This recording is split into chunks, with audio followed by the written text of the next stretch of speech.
Chapter 1928. Yaxi Lian's intentions. The curvy, beautiful young lady in a green dress was the commander of the 7th Army from the Empyrean demon cult, Yaxi Lian. According to the Divine King, this woman was transformed from a 9-tailed fox. The moment Jianchen recognized her as Yaxi Lian, his mind temporarily blanked out. He sighed gently and slowly closed his eyes. His heart sank completely. He had just killed a God King elder from the Taoist sect of Calm Clouds who wanted to claim his life, avoiding danger. However, he never thought someone even more terrifying would appear before he could even catch his breath. If he faced an early God King, he might be able to put up a fight, but Jianchen had no chance at victory against the 7th commander of the armies from the Empyrean demon cult. As a matter of fact, he could not even escape from Yaxi Lian. Not only was Yaxi Lian a late God King, but she was also a commander of one of the Empyrean demon cult's armies. Every single commander had fought their way through the Hall of Protectors, defeating all the God Kings there to obtain their position. Since she could become the commander of the 7th Army, she was naturally extremely powerful even among late God Kings. Even if Jianchen was at his peak condition, he would not be able to fight off someone like that, let alone now. Yaxi Lian made her way to Jianchen's side at a steady pace with gentle eyes. She studied Jianchen closely with her enchanting eyes as a plain smile gradually appeared on her alluring face. Her smile was like 100 flowers blooming, filled with charm as if it was the most beautiful scene in the world. It was a fatal attraction towards men. "Little brother, you must be Jianchen, the person rumored to be able to make it onto the Overgod's plaque." Yaxi Lian squatted down beside Jianchen and said gently. Her voice seemed to be filled with charm. Her words were nothing special, but it just happened to be enough to trigger the lust of men. I never thought you can even kill God Kings. Little brother, you sure have hidden your strength well. You killed a God King as an overgod and one that was only a step away from mid-God King in particular. If this makes it out, it'll shock the entire Saints world, Yaxi Lian continued as she giggled. She was charming. When Jianchen heard her voice, he almost dropped his guard seeing how the power of his soul was basically drained now. He was almost enchanted by the charm in her words. Jianchen suddenly bit the tip of his tongue, and the intense pain allowed him to become slightly more clear-headed. His eyes suddenly snapped open, and he stared at Yaxi Lian with a sharp, cold gaze. He said, "I never thought that you, the commander of the 7th Army, would appear right after I've killed the elder from the Taoist sect of Calm Clouds. Yaxi Lian, you must have come especially for me. I never thought that a mere overgod like me would attract the attention of the commander of the 7th Army." Yaxi Lian giggled. Coupled with her natural charm, her giggle seemed to be the most beautiful thing in the world. Jianchen immediately closed his eyes, no longer looking at her face. Her smile was pretty, but it was a fatal poison. "Little brother, you underestimate yourself too much. I'm not the only one who has been noticing you. There are also the other 2 commanders, Yan Wuming and Luo Duo. However, I'm different from them. They want to finish you off as soon as possible, whereas Yaxi Lian paused when she reached there.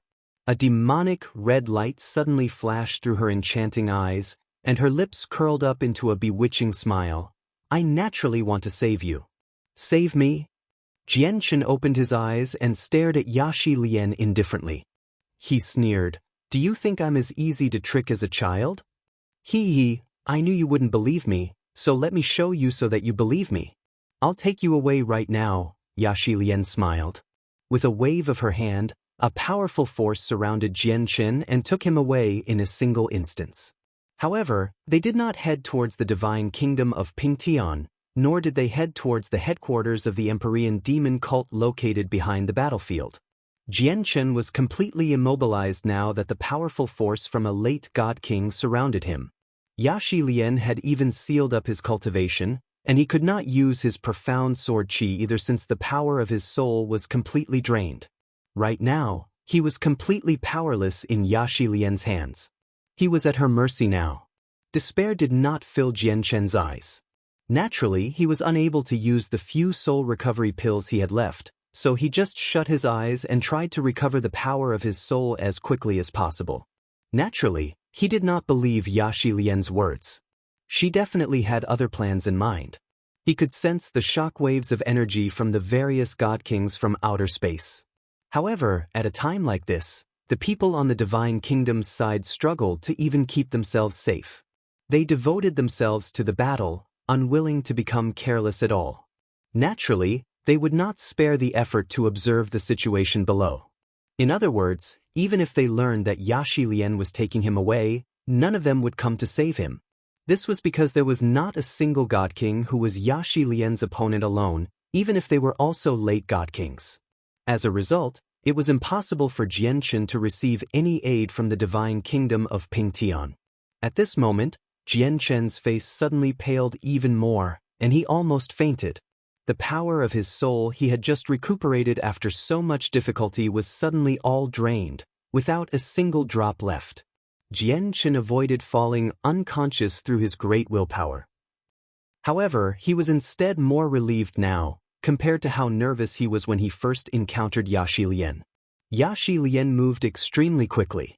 A while late, after traversing a great distance, she brought Jianchen to a gloomy cave and gently placed him down on the cold, damp ground. "Little brother, look, aren't I saving you?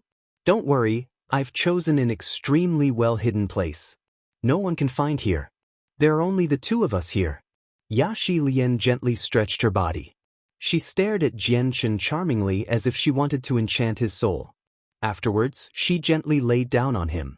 Over half of her dainty body rested on Jianchen.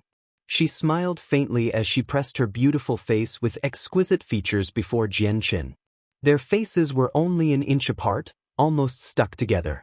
Let alone smelling Yaxi Lian's fragrance, Jianchen could even sense her gentle breath at such proximity. As she breathed, warm air would rush across his face. "Yaxi Lian, you're already a late god king, while I'm just an over-god. Even if you want to absorb my essence, you should find an expert on the same level as you and not me. With my current level of cultivation, I probably won't be able to provide you with anything at all," Jianchen said coldly. He had already guessed Yaxi Lian's intentions, so he was not surprised. Yaxi Lian used her fingers to gently stroke down Jianchen's face, all the way to his chest. She twirled her finger on his bloodied chest as she smiled coquettishly. "Little brother sure is smart to know what I want to do. However, don't blame sister. You have to know that even though I've saved you, I haven't saved you for nothing. I require compensation. Little brother's powers just happen to be very strange and very powerful. Although I've never seen this power before, my instincts tell me that it'll be extremely beneficial to me. I need this power, so you can compensate me with that."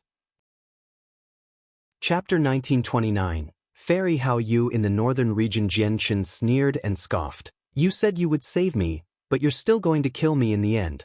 Is this what the commander of the 7th Army from the Empyrean demon cult does?"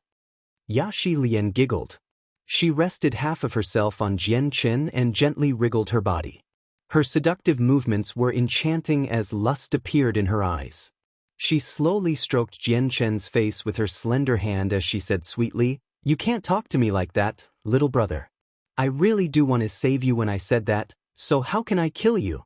After all, you'll bring me so many benefits that I'll never mistreat you. All I need to do is absorb your power. It'll only cost you some of your vitality. Moreover, the method I'm going to use on you will definitely be different from other people. Do you know how I used to absorb the vitality of other men?" Before Jianchen could reply, Yaxi Lian stared into Jianchen's eyes and continued, "When I absorbed the vitality of other men in the past, I directly planted my head against their heads. However, all of them died without any exception. However, I'll use a gentle method with you. I'll guarantee you that not only will you feel no pain during the process, but you'll even feel great pleasure instead. I'll let you truly experience the joys of being a man." Yaxi Lian's voice was extremely seductive, as if it was filled with glamour. Anything she did or said was enough to provoke the flames of desire in a man. Even Jianchen found it rather difficult to endure Yaxi Lian's charm now that the powers of his soul were completely drained. Her words seemed to become a bewitching voice in his head, booming through there and attacking the last portion of clarity he protected as if it wanted to destroy his rationality. In his body, his blood flowed extremely quickly. At the same time, a flame that he had buried extremely deeply burned brighter and brighter. Little brother, you're the first man I'm treating like this. Do you think I'm good to you? But you don't have to worry too much.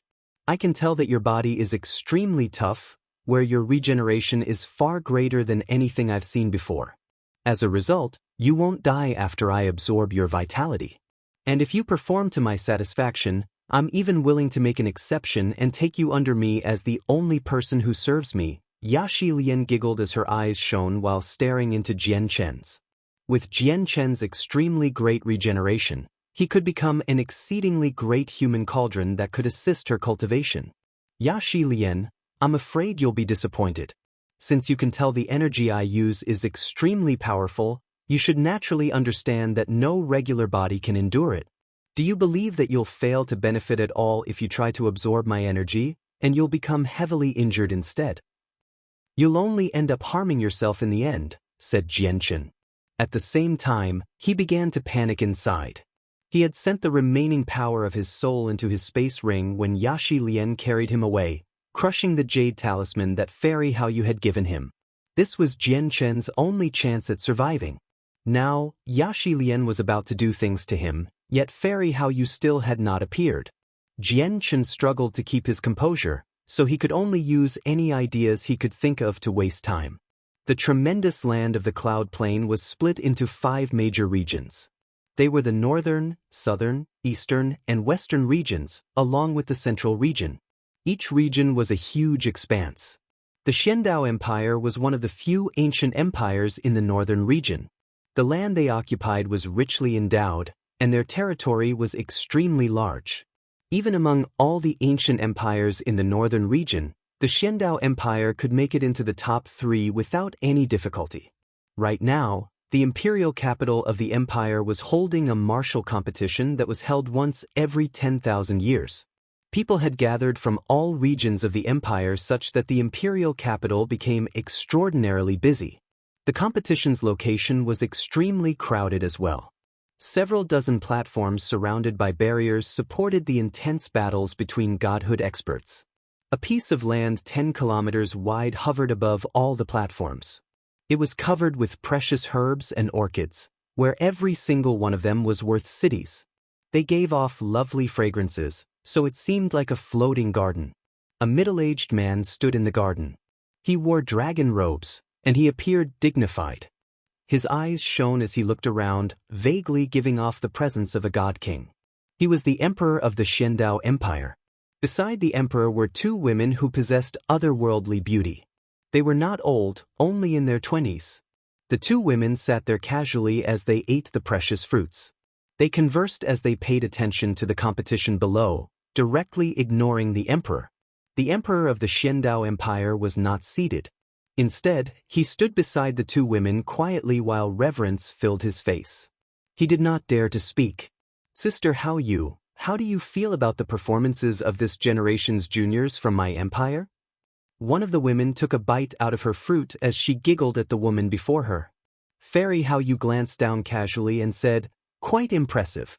There are a few talented people who might become god kings in the future." At this moment, Fairy Haoyu paused. She looked at a young man in the sea of people and said, "But Sister Tian Shuang's disciple is extremely outstanding. There are barely any overgods who can match up to him. He probably already possesses the strength to make it onto the overgod's plaque." The woman referred to as Tian Shuang smiled, "Naturally. You need to keep in mind whose disciple it is. In all these years, I've accepted a few disciples, but all of them were disappointing. Only this disciple called Man Yi satisfies me slightly." At this moment, Tian Shuang said to the emperor beside her, "Call Man Yi over." "Yes, ancestor." The emperor replied politely and immediately ordered people to call for him.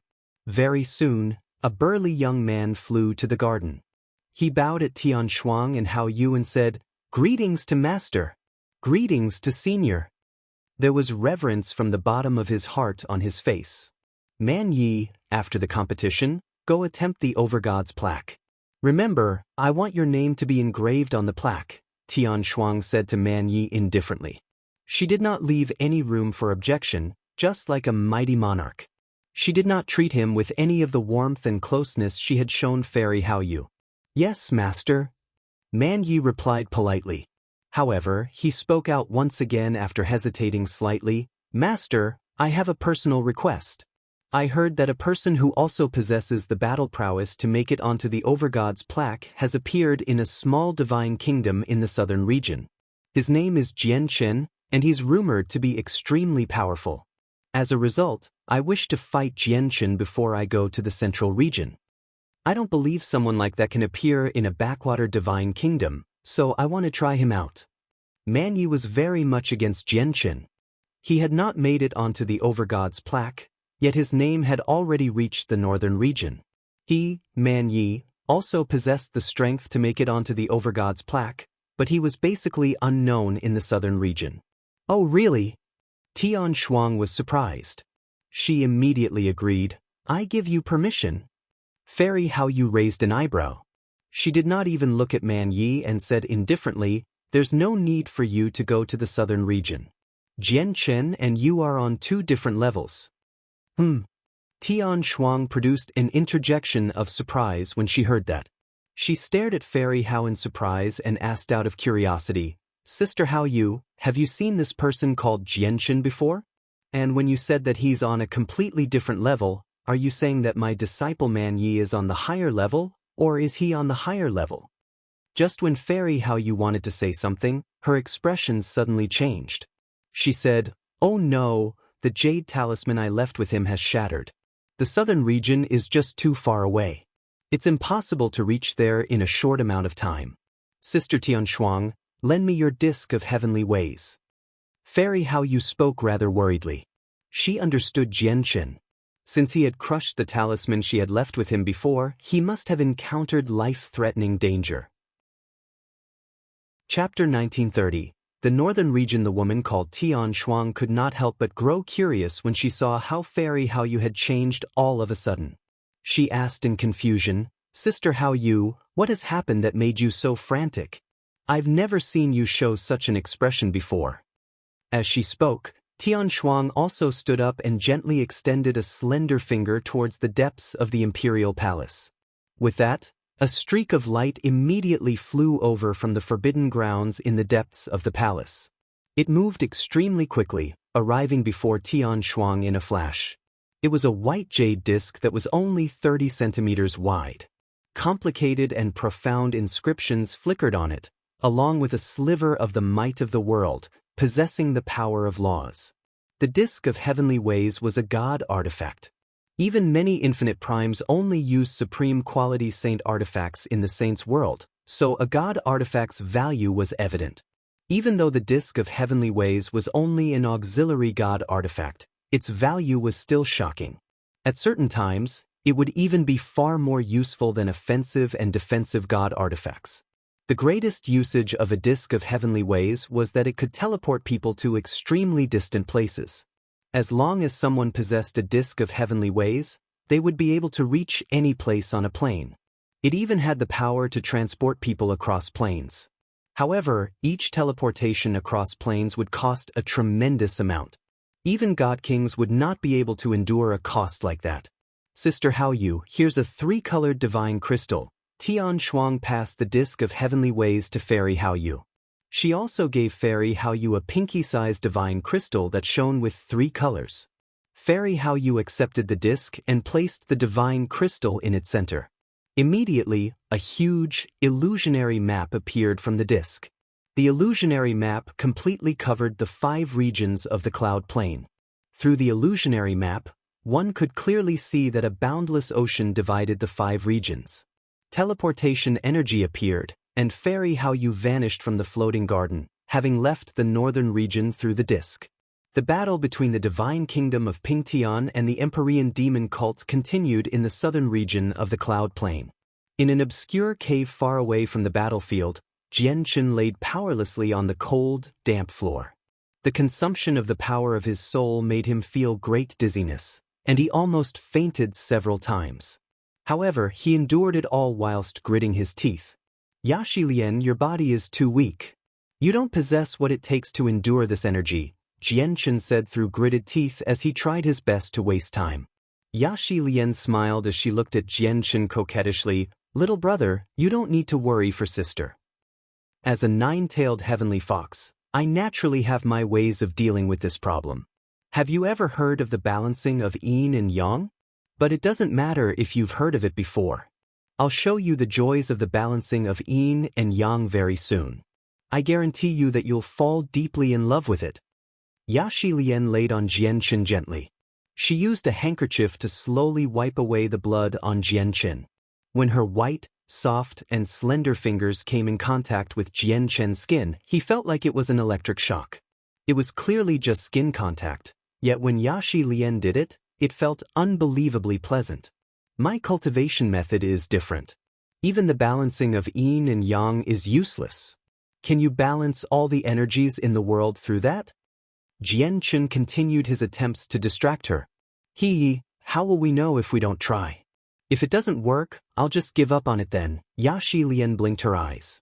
All her actions were extremely effective against men. Even those with great willpower would struggle to resist it. She said seductively, Little brother, you're trying so hard to turn me down. Am I not pretty? Yaxi Lian gently wriggled on Jianchen's body while her clothes slowly slid off her body, revealing her snow-white skin. Jianchen bit his tongue firmly. It had already been reduced to mincemeat. Under Yaxi Lian's tempting and seduction, he was like a tiny boat in the raging seas that could sink at any moment. Very soon, Yaxi Lian was completely naked. Her enchanting figure was completely exposed. She stood up and giggled flirtatiously, Little brother, am I pretty? Jianchen sighed. With how the situation had developed, it was already useless to try to stall for time. He knew that Yaxi Lian was about to move on him. Just when Jianchen sank into despair, his eyes suddenly narrowed. He stared behind Yaxi Lian. A beautiful woman in a white dress had appeared there silently at some time. The woman stood there quietly as she smiled faintly. She stood with her arms crossed as she supported her chin with her hand. She stared at the provocative scene with great interest. The woman's existence was completely like air. Even when she was so close to Yaxi Lian still completely failed to sense her. However, when Jianchen saw the woman, he finally let out a breath of relief. He said powerlessly, Since you've come, why aren't you doing anything? To think you'd still be in the mood to watch. With that, Jianchen seemed to lose all his power. His head tilted to one side and he fainted. What? Who has come? When Yaxi Lian, who was just about to absorb Jianchen's essence, heard his meaningless words, she could not help but become stunned. She subconsciously looked behind her. With that, her face immediately paled as she became shocked. Who are you? Yaxi Lian cried out. She actually failed to sense that another woman was standing behind her. Fairy How You smiled faintly. She shook her head with great pity. What a pity indeed. I almost got to see an interesting show. Though, Jianchen really makes me doubt whether he's an ordinary man seeing that he can last until now when something this great is presented before him. Yaxi Lian became extremely stern. She immediately materialized a set of energy clothes, concealing her body. She wanted to flee immediately. She was not stupid. Not a single god king could appear behind her without her noticing it. This woman could only be an expert at the primordial realm. As soon as she thought that the woman before her was a primordial realm expert, Yaxi Lian became shocked. She had never thought that there would be a primordial realm expert behind Jianchen. You little whore. Don't you love showing off your body? Since you like doing that so much, I'll make you do it until you're sick of it. Fairy How You smiled scornfully, except her smile seemed rather cold. She extended her finger and shot out the power of laws into Yaxi Lian's body, sealing up all of her cultivation. The clothes materialized from energy dispersed on the spot. Afterwards, a streak of moonlight expanded from behind Fairy How You, turning into a domain that bound Yaxi Lian's body. It completely immobilized her. Afterwards, Fairy How You disappeared through the disk of heavenly ways with Jianchen and Yaxi Lian. From the start till the end, Yaxi Lian failed to put up any resistance at all. She was captured easily. Before Fairy How You, she did not even have the ability to flee. The battles on the several dozen platforms continued with great intensity in the imperial capital of the Xiandao Empire. Countless people watched on. At this moment, the space before the platforms suddenly twisted, and Fairy Haoyu appeared there. At the same time, Yaxi Lian and the unconscious Jianqin showed up there as well. A gentle ball of moonlight surrounded Jianqin. It completely covered his body. As a result, other people were unable to see him. As for Yaxi Lian, Fairy Haoyu had only bound her body. Consequently, not only was she immobilized, but her cultivation had been sealed up as well. She was completely exposed before everyone. Naturally, their appearance attracted the attention of everyone in the royal capital. When they raised their heads to the sky, their gazes all gathered on Yaxi Lian's body. Many people revealed lustful expressions.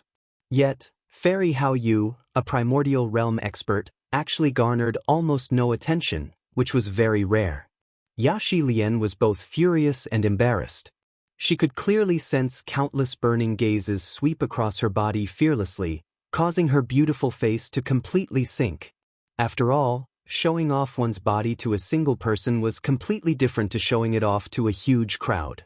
Right now, she was completely naked, allowing millions of people to observe and admire her as they pleased. Moreover, some of these people were even as insignificant as ants in her eyes. Many of the competitions on the platforms had even been affected. The competitors stopped their intense battles and looked up, becoming stunned. Fairy Haoyu, what kind of show are you trying to put on? Tian Shuang stood up from her seat in the floating garden as she stared at Fairy Haoyu blankly. She discovered that her sister had become somewhat unfamiliar. She had actually done such a strange thing.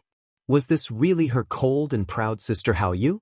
This little whore likes to show off her body to men, so I brought her here along the way so that she can exhibit herself, Fairy Haoyu scoffed. She stepped out and brought Jianqin, who was wrapped up in moonlight, to the floating garden. Chapter 1931.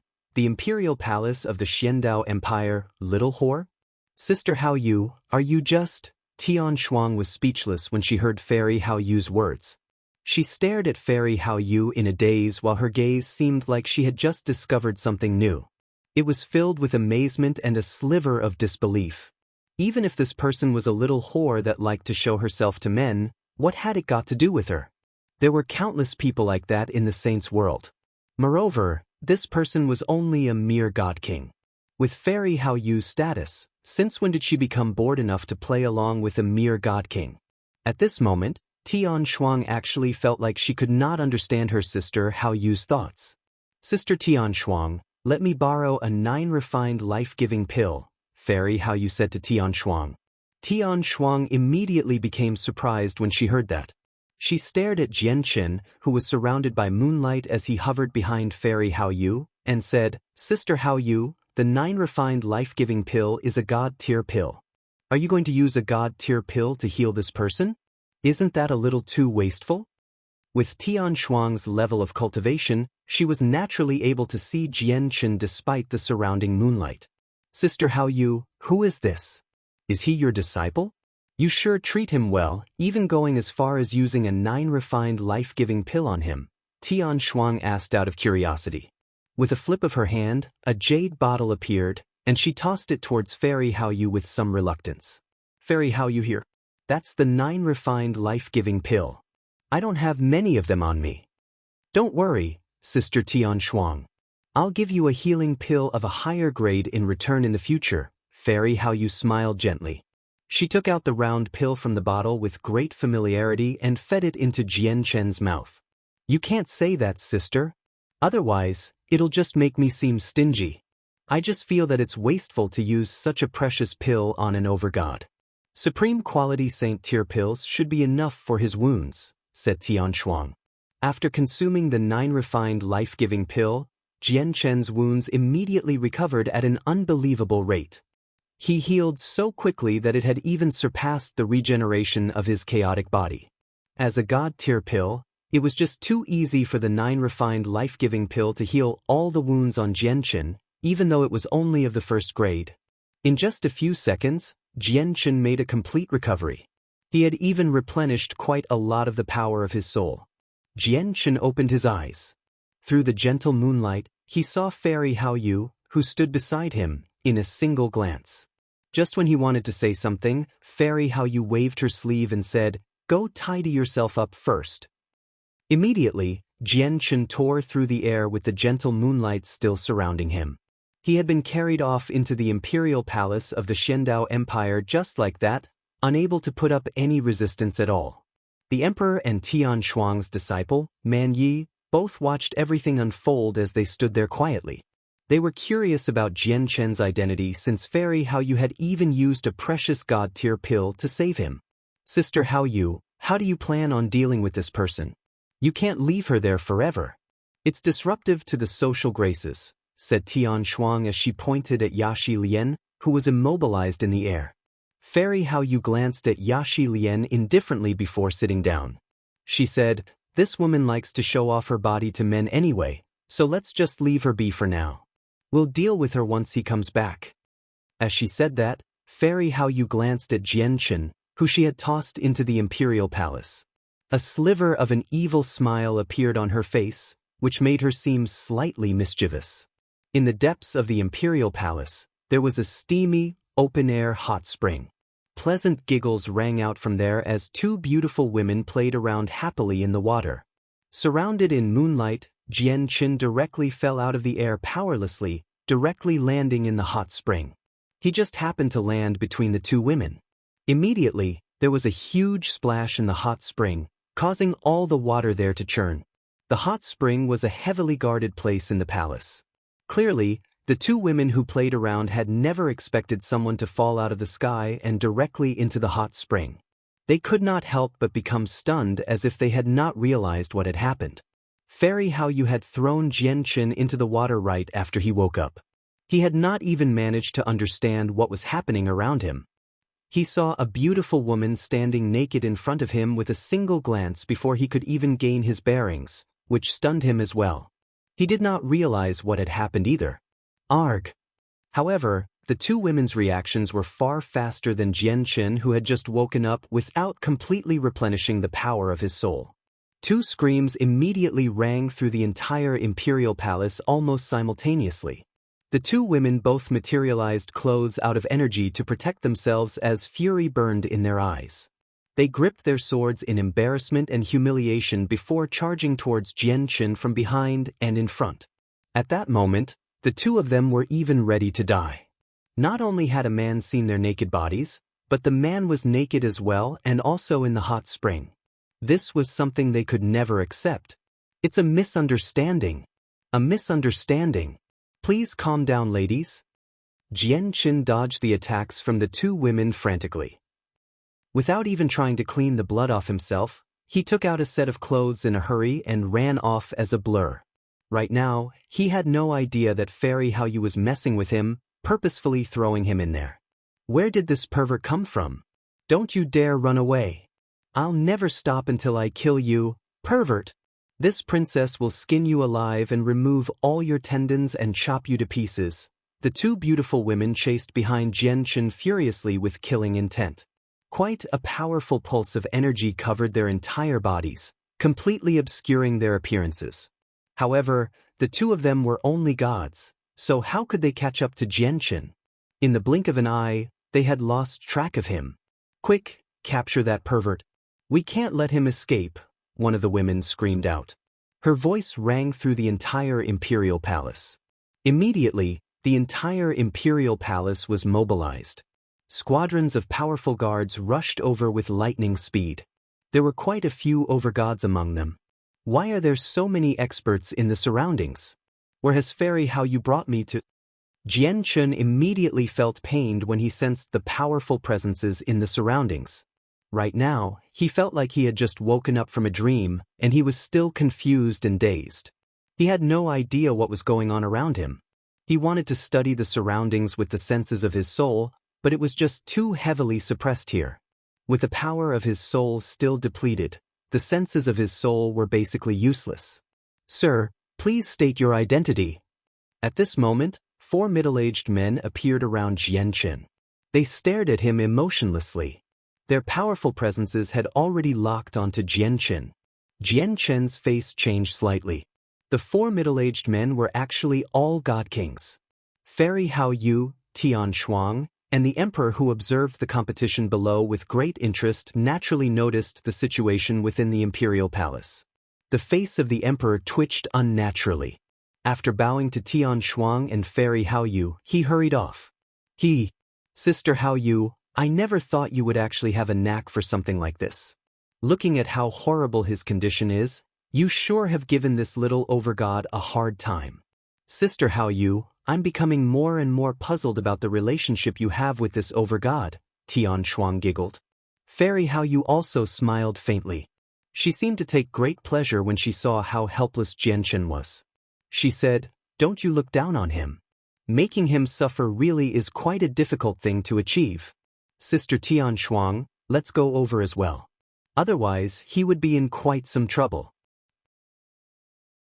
Chapter 1932, Forceful Questioning. The four god kings of the Xiandao Empire blocked off Jian Chen. When he felt the tremendous pressure fall on him, he immediately felt like he was carrying a mountain on his back. Apart from the four god kings, countless experts and soldiers poured in from all directions like a flood. In the blink of an eye, they had completely surrounded Jian Chen. However, due to the four god kings, they did not attack Jian Chen, who had intruded on the imperial palace. Before the four god kings who had trapped Jian Chen understood his identity, they naturally did not dare to touch him. As god kings, they were clever and careful people. Even when ignoring just how heavily guarded the imperial palace was and how tight the defenses of the formations were, just the number of god kings hidden within the palace made it a place that an overgod could not break through. Yet, not only did this overgod make it past the god kings and appeared in the palace silently, but even the numerous formations were rendered useless against him. Clearly, something was off. "Greetings, Your Majesty." At this moment, all the guards in the surroundings called out. Jian Chen gazed over and saw a dignified middle-aged man in dragon robes with a striking appearance. The man hovered in the air. He was the emperor of the Xiandao Empire. "Your Majesty?" Jian Chen became slightly suspicious. He quietly looked around. Even until now, he still had no idea where he had come to. Although he had guessed that he had come to an empire, he was unsure as to which empire. The emperor hovered in the air and stared at Jian Chen indifferently. He seemed to be studying him closely as if he wanted to understand Jian Chen's ins and outs. "Pervert, where do you think you're going?" Behind, the two women from the hot spring had finally caught up. They directly ran through the crowd with their swords that shone with laws as embarrassment filled their faces. They stabbed at Jian Chen with their swords mercilessly. Jian Chen sighed gently. At that moment, a rare sliver of innocence appeared on his face. He did not dodge the strikes from the two women at all, directly enduring it with his body. He was indeed very much innocent because he had been thrown in there by Fairy Hao Yu when he could not resist at all. He did not even possess the power to put up a struggle when Fairy Hao Yu's moonlight surrounded him, so he was thrown into the hot springs that the two women were in just like that. The god kings of the empire did not stop them. Two gods were unable to threaten an overgod's life. The four god kings around Jian Chen stared at him carefully. Once he moved, they would grab him without any hesitation. The outcome was clear. Even when the two women used their full strength, they failed to injure Jian Chen at all. Jian Chen used the toughness of his body to easily endure their attacks. What a tough body! The eyes of the emperor and the four god kings all narrowed as they felt surprised inside when they witnessed this. Clearly, the two women became stunned as well. Disbelief filled their faces. Soon afterwards, their faces paled and they said, "Father, kill this person please. If this person remains alive, we'll never be able to vent our hatred." "That's right. Father, kill this person please. You can't let him leave alive." The two women pleaded as they stared at Jian Chen with resentment. Their gazes filled with hatred basically made it evident that they wanted to skin Jian Chen alive.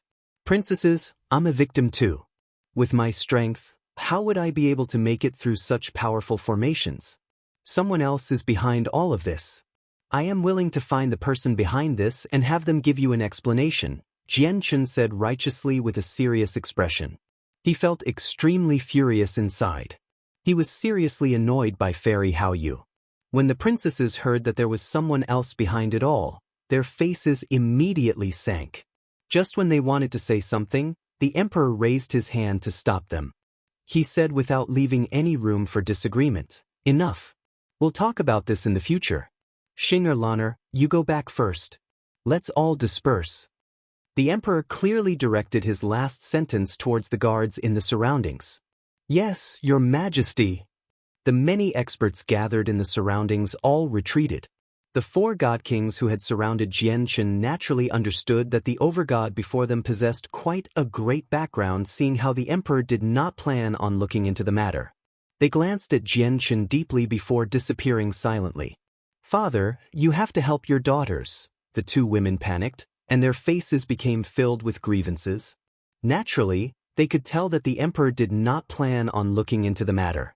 The emperor sighed secretly. He felt extremely helpless. He personally saw the senior that even his ancestor had to treat with the utmost respect throw Jianchen in there. Even if he wanted to follow through with the matter, he was not bold enough. At this moment, Jianchen's eyes narrowed. He stared at Fairy Hao Yu, who made her way over from afar, and he said with an ugly expression, "Fairy Hao Yu, you need to give me an explanation for this." Jianchen spoke boldly. He was very angry after Fairy Hao Yu toyed with him. Unlike Jianchen, the two princesses of the empire both bowed politely, "Greetings to ancestor, greetings to senior." The emperor's face immediately froze when he heard Jianchen's bold, disrespectful words. Even Tian Shuang's disciple, Man Yi, became stunned when he heard Jianchen's words. An overgod had actually spoken like this to a primordial realm expert, even saying that he wanted an explanation. They all doubted their ears at that moment. Tian Shuang's gaze turned cold and became rather sharp. Hao Yu was the sister she admired and respected the most. She was even more protective of Hao Yu than herself. Now that a mere overgod had actually spoken to her most respectable sister like that, she found it to be completely unforgivable. However, in the next moment, when she saw Fairy Hao Yu's expression, she became slightly stunned. At that moment, she basically doubted whether the person before her was still her sister Hao Yu or not. All she saw was Fairy Hao Yu smiling faintly, taking pleasure in the misfortune of the overgod. She did not seem angered at all. "What explanation do you want?" Fairy Hao Yu stared at Jianchen with a wide smile. She felt delighted for some reason when she saw just how helpless Jianchen was. Chapter 1933, Xing and Laner, you dash. Jianchen stared at Fairy Hao Yu furiously. Just when he wanted to say something, he seemed to think of something else, and his anger deflated like a balloon. He said, "Whatever. You've saved me twice before after all. I won't dwell on the matter this time with you." Jianchen was helpless. He could only resign himself to the matter this time. After all, Fairy Hao Yu had become an existence powerful enough for him to look up to after recovering her body. "But you need to explain to the two princesses clearly that this has nothing to do with me, and you're behind it all," Jianchen added. Fairy Hao Yu looked at Jianchen as if she was forcing back her smile. She asked in fake surprise, "What was I behind?" "Jianchen, do you have any evidence at all? Princesses, did you see me throw this person in there?" We dash. Fairy Hao Yu's question immediately left the two princesses slightly bewildered. They felt wronged, and it seemed like they were about to burst into tears. They had no idea how to answer this question. The person before them was an existence equivalent to their ancestor. Her status was so great that even they, the princesses of the empire, struggled to remain composed. Even the emperor would find it very difficult to see his ancestor, a primordial realm expert normally, let alone them. If it were not for the fact that the ancestor had come out of the Forbidden Grounds to see the sister she had not seen for many years, she probably would not even show her face for several tens of thousand years. They were paramount existences in the Xiandao Empire, just like gods. The two princesses felt indescribably nervous before people like them. The two princesses could not help but secretly glance at Jianchen. Evident fury still burned in their eyes. However, what stunned them was how Jianchen behaved completely differently from them. Facing the two primordial realm experts, Jianchen showed no respect at all. He stood there in a composed manner as resentment filled his face along with some anger. He stared viciously at the senior that even their ancestor had to treat politely. The two princesses could not help but become curious along with their resentment when they saw how composed Jianchen was. However, humiliation soon drowned out their curiosity. They gritted their teeth as hatred filled their eyes. "Sister Haoyu, stop toying around with the juniors. Look at how much you've scared them." Tian Shuang rubbed her temples as she felt very speechless. She could not see the point in Fairy Haoyu's actions at all. They were both primordial realm experts, so the weak juniors before their eyes were like ants. How would they be bored enough to toy around with them? Moreover, Haoyu had always appeared to be cold and proud in her eyes. Suddenly, she had become so mischievous, actually playing around with juniors out of boredom. Tian Shuang really found this difficult to adapt to. "Xing'er, Lan'er, you are dismissed," the emperor said with a dignified voice. "Yes, father." The two princesses bowed towards the emperor, Tian Shuang, and Haoyu. Tears of being wronged flickered in their eyes as they glared at Jianchen viciously. They departed in very low spirits as they pouted their lips. They had guessed that Jianchen probably had some connections with the senior that even their ancestor received politely. With such a powerful person supporting him, it was impossible for them to make up for any grievances they had suffered. Even their father would not be able to help. Fairy Haoyu could not help but smile when she saw Xing'er and Lan'er leave as if they had been wronged. She said, "Don't act like you've just suffered a lot, you little girls. If the two of you can become his wives, the Shendao Empire will definitely rise up in the future. All the generations, both past and future, will benefit from it. I'm only giving you a good start. Whether you can grasp this once-in-a-lifetime opportunity or not will be up to your choices." "Fairy Haoyu, what are you blabbering on about?" Jianchen stared at Fairy Haoyu with a pale face. He had no idea what Fairy Haoyu was trying to pull. "Jianchen, I'm not just toying with you. These two girls aren't as simple as they seem." Fairy Haoyu's voice rang out in Jianchen's head. Lan'er and Xing'er immediately felt their faces heat up slightly when they heard Fairy Haoyu's words, even after they had walked quite far away. They had almost become furious from the embarrassment. If someone else had said that, they would definitely chase them down regardless of the consequences and cut out their tongue. However, they did not dare to try something like with Fairy Haoyu. As a result, they could only act like they did not hear it, quickly leaving the place. However, the emperor and Tian Shuang, who believed she understood Fairy Haoyu better, stared at Jianchen in shock once they heard that. The two of them refused to believe that Fairy Haoyu would spout lies. Clearly, the puny overgod before them was far more complicated than he seemed since she had said something like that. "Sister Haoyu, may I ask who this little brother is?" Tian Shuang stared at Jianchen uneasily as she became serious for the first time. This was the first time she had stared at a mere overgod so seriously ever since she had reached the primordial realm. "He's Jianchen," said Fairy Haoyu. "Jianchen?" A sliver of doubt appeared on the faces of Tian Shuang and the emperor. They found the name to be extremely unfamiliar. They had not heard of any ancient, powerful organizations that used a surname like that. However, Man Ye's eyes lit up. He stared at Jianchen closely and said, "Are you that Jianchen from the southern region?" People as great as the emperor and Tian Shuang naturally would not know of Jianchen's name, but Man Ye was extremely familiar with it. This was because he had once experienced envy towards the owner of the name. Jianchen had not even made it onto the Overgod's plaque, yet his fame had already spread through the entire southern region and reached the northern region. He was so renowned that he was far more famous than Man Ye, who was also rumored to possess the strength to make it onto the Overgod's plaque. Jianchen of the southern region? Jianchen became slightly doubtful when he heard Man Ye's words. Why did he add southern region to it?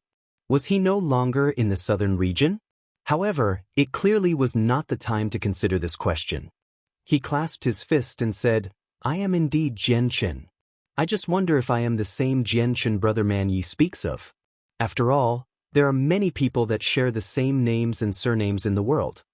"It is you. You're the same as in the rumors." Man Ye studied Jianchen closely. Afterwards, he began to radiate with battle intent. He took a step forwards and stared at Jianchen sharply. "Jianchen, I want to challenge you." "Do not be rude," Tian Shuang said emotionlessly. She only cared about one thing right now, which was just what background Jianchen possessed such that her sister Hao Yu would praise him so much. Man Ye's presence immediately froze up and deflated like a balloon, disappearing completely in a single instance. He said politely, "Yes, master." Fairy Hao Yu glanced towards the imperial city and said to Jianchen, "That little whore is still there. Jianchen, come with me. It's time to deal with her." With that, Fairy Hao Yu directly flew off. She did not move particularly quickly. Behind her, Jianchen hesitated slightly before immediately following along as well. He arrived in the floating garden with Fairy Hao Yu. With a single glance, he saw Yashi Lian, who dangled in the air. At the same time, he also saw the huge crowds gathered below. This sight immediately stunned Jianchen. Fairy Hao Yu had actually left the commander of the 7th Army of the Empyrean Demon Cult, Yashi Lian, dangling in the air naked so that countless people could admire her as they pleased. He did not dare to imagine just how great the commotion would be if the news made it back to the Empyrean Demon Cult and the divine kingdom of Pingtian where the war was happening. Chapter 1934, The She Emperor, 1. Jianchen, who is this little whore? How'd you gain her attention? Fairy Hao Yu stared at Yashi Lian as she spoke on the floating gardens above the platforms. She's the commander of the 7th Army from the Empyrean Demon Cult. Afterwards, Jianchen told her the rough details of the war between the divine kingdom of Pingtian and the Empyrean Demon Cult. However, he hid the fact that a god king from the Taoist sect of Calm Clouds had ambushed him. "I never thought she'd be a commander of the 9 armies of the Empyrean Demon Cult. This time, the Empyrean Demon Cult really has made some extremely big moves. They've split their 9 armies into 3 to attack the southern, northern, and western regions. It's such a big move that just the 3 vice leaders in the branch of the Cloud Plane definitely would not have been behind it. That is because if they don't control it well, the outcome will be extremely severe. Not a single one of the 3 vice leaders can afford to take the blame. This is probably related to the great elder of the Empyrean Demon Cult," Tian Shuang said sternly. Even someone as powerful as her became serious when the Empyrean Demon Cult was mentioned.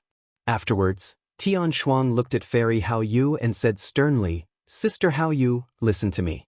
It's best if you don't take part in the matters regarding the Empyrean Demon Cult."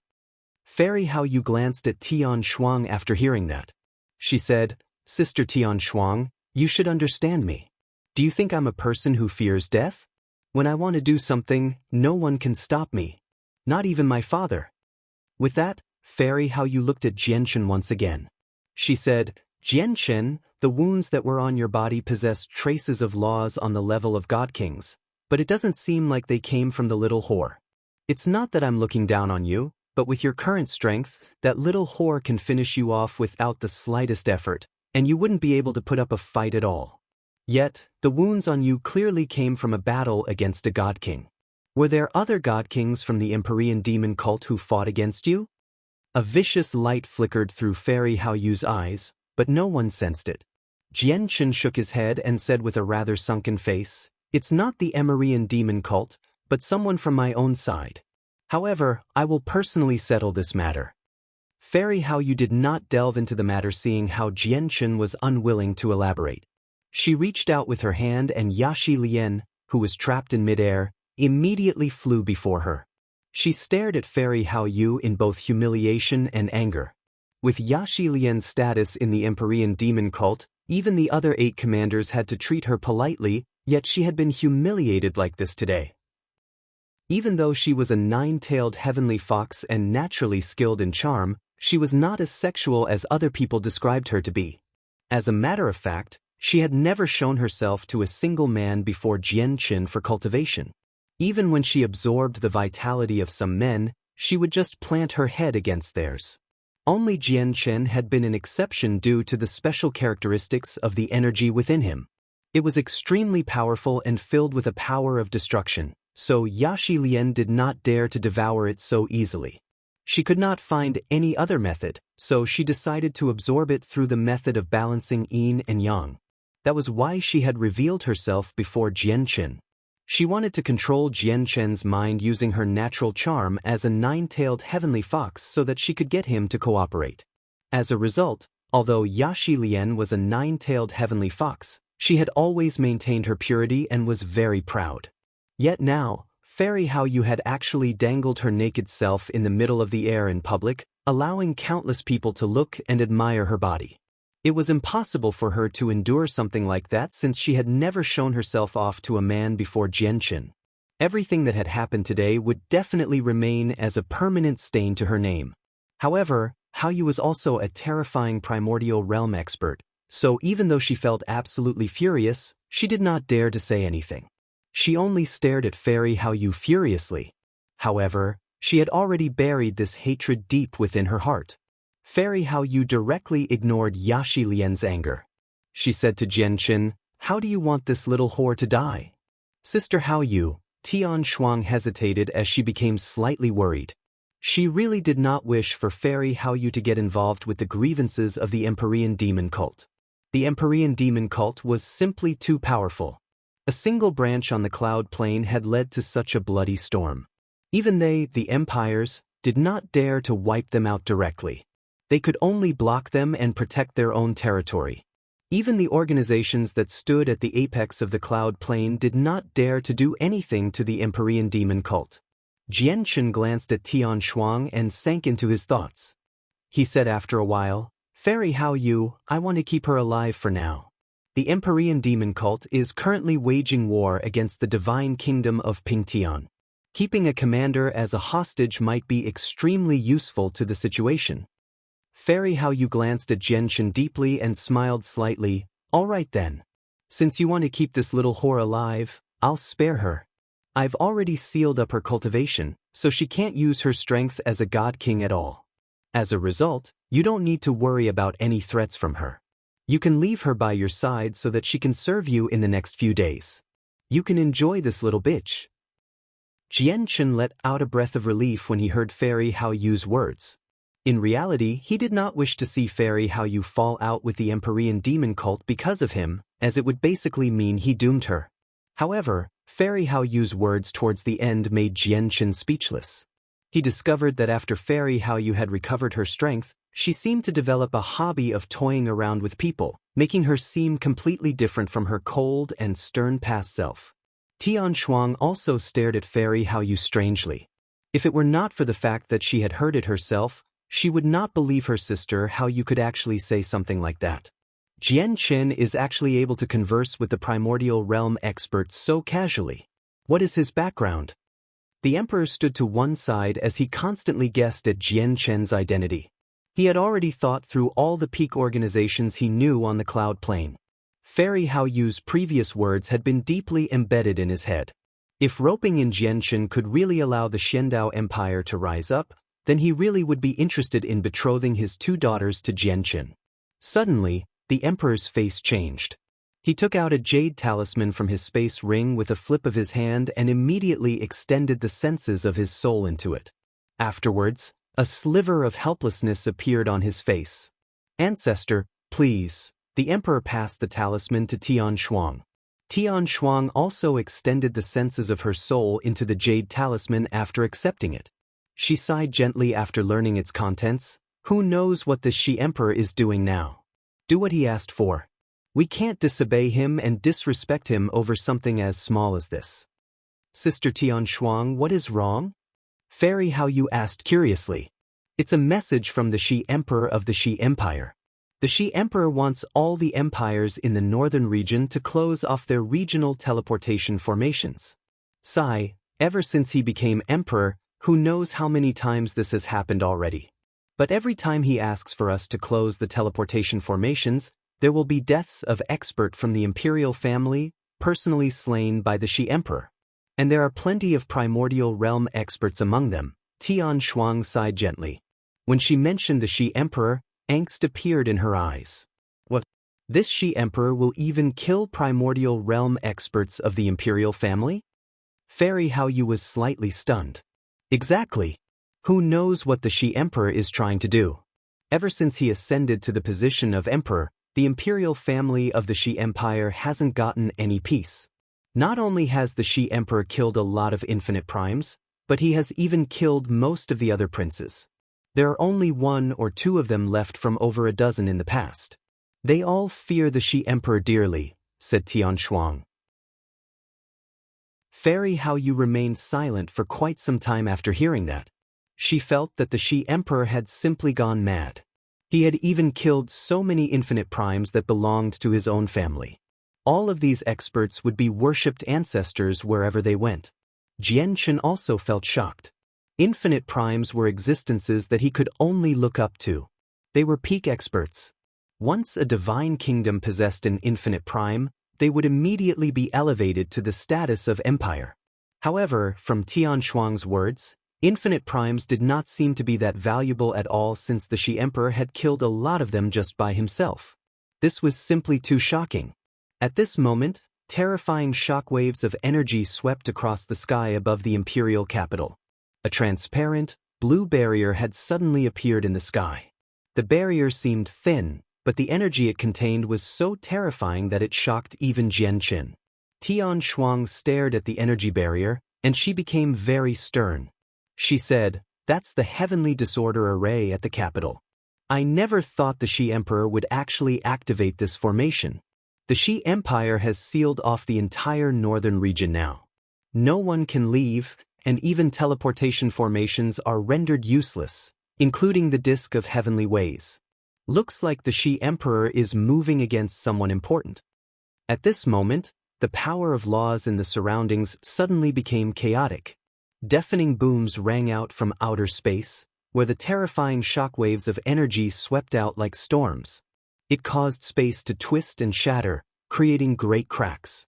Jian Chen gazed over. In the distant outer space, he could vaguely see 2 bodies of light completely condensed from laws constantly collided with each other. Each collision would erupt with devastating might.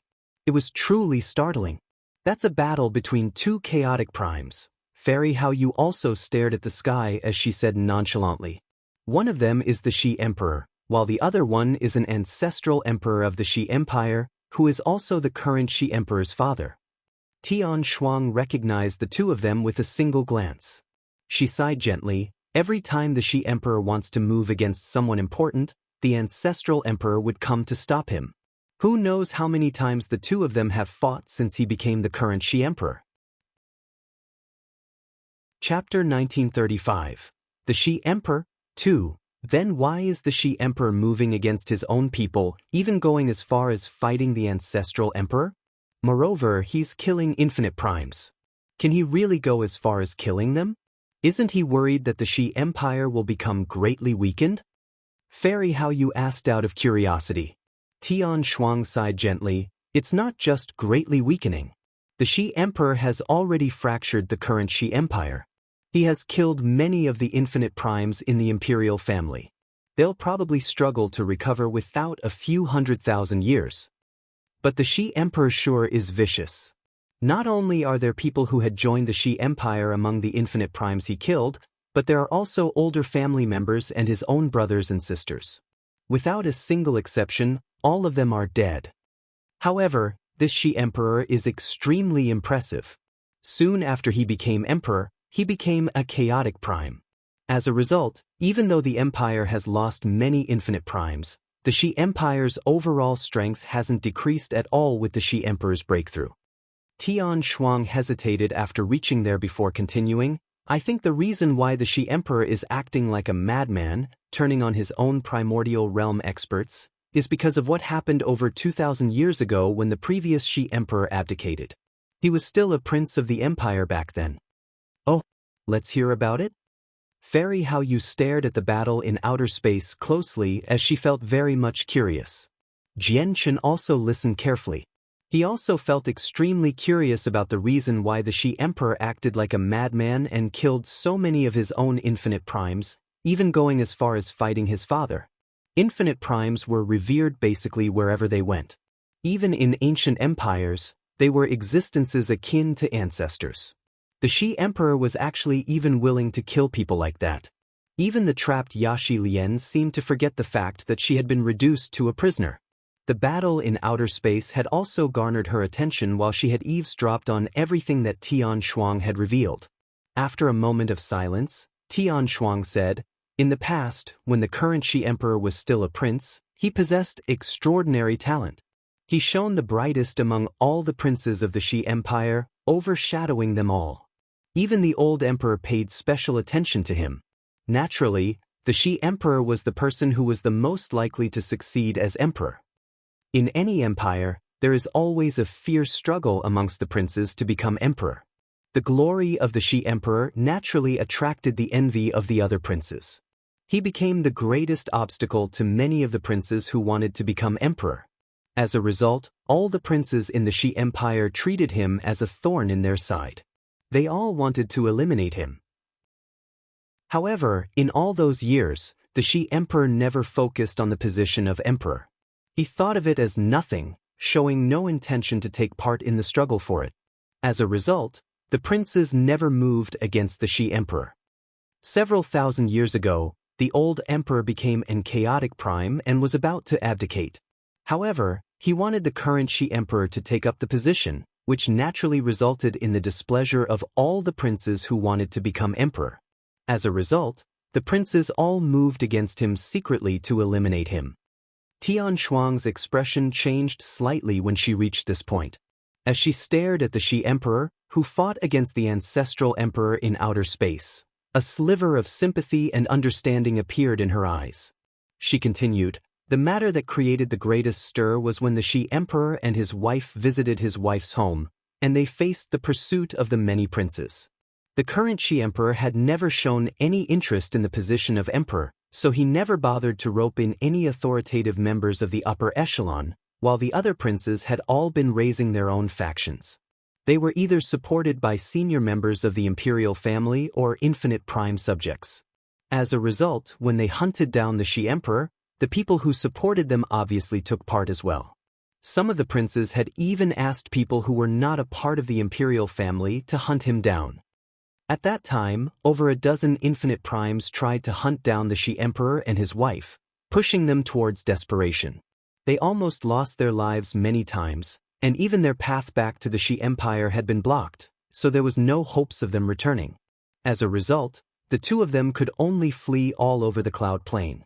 If it were not for the fact that they were both infinite primes, they probably would not be alive anymore. The hunt and pursuit lasted for many years. With the Shi Emperor's talent, his strength constantly increased while he was being hunted down. When he reached the 9th heavenly layer of Infinite Prime, he finally returned. After returning, the Shi Emperor, who had never shown any interest in the position of emperor, suddenly changed his mind. He began taking part in the struggle for emperor. With the old emperor's favor and his personal talent, it was certain for him to become the new emperor. He completely overwhelmed the other princes and became the new Shi Emperor. However, something had probably stimulated the Shi Emperor when he was being hunted down. As soon as he ascended, he was no longer behaved as refined and cultured as in the past. He became extremely forceful, moving against the people who had hunted him down in the past. He killed an infinite prime subject and 2 princes on the day he ascended, but clearly he was not satisfied. When he wanted to kill a second subject, the ancestral emperor stopped him. At the same time, quite a few subjects and senior members of the imperial family joined forces, using more than half of the empire's power to fend him off. Even a few of the peak sects in the Shi Empire took part, placing the Shi Emperor back under control. However, none of them had imagined that soon after he became emperor, he would break through again and become a chaotic prime.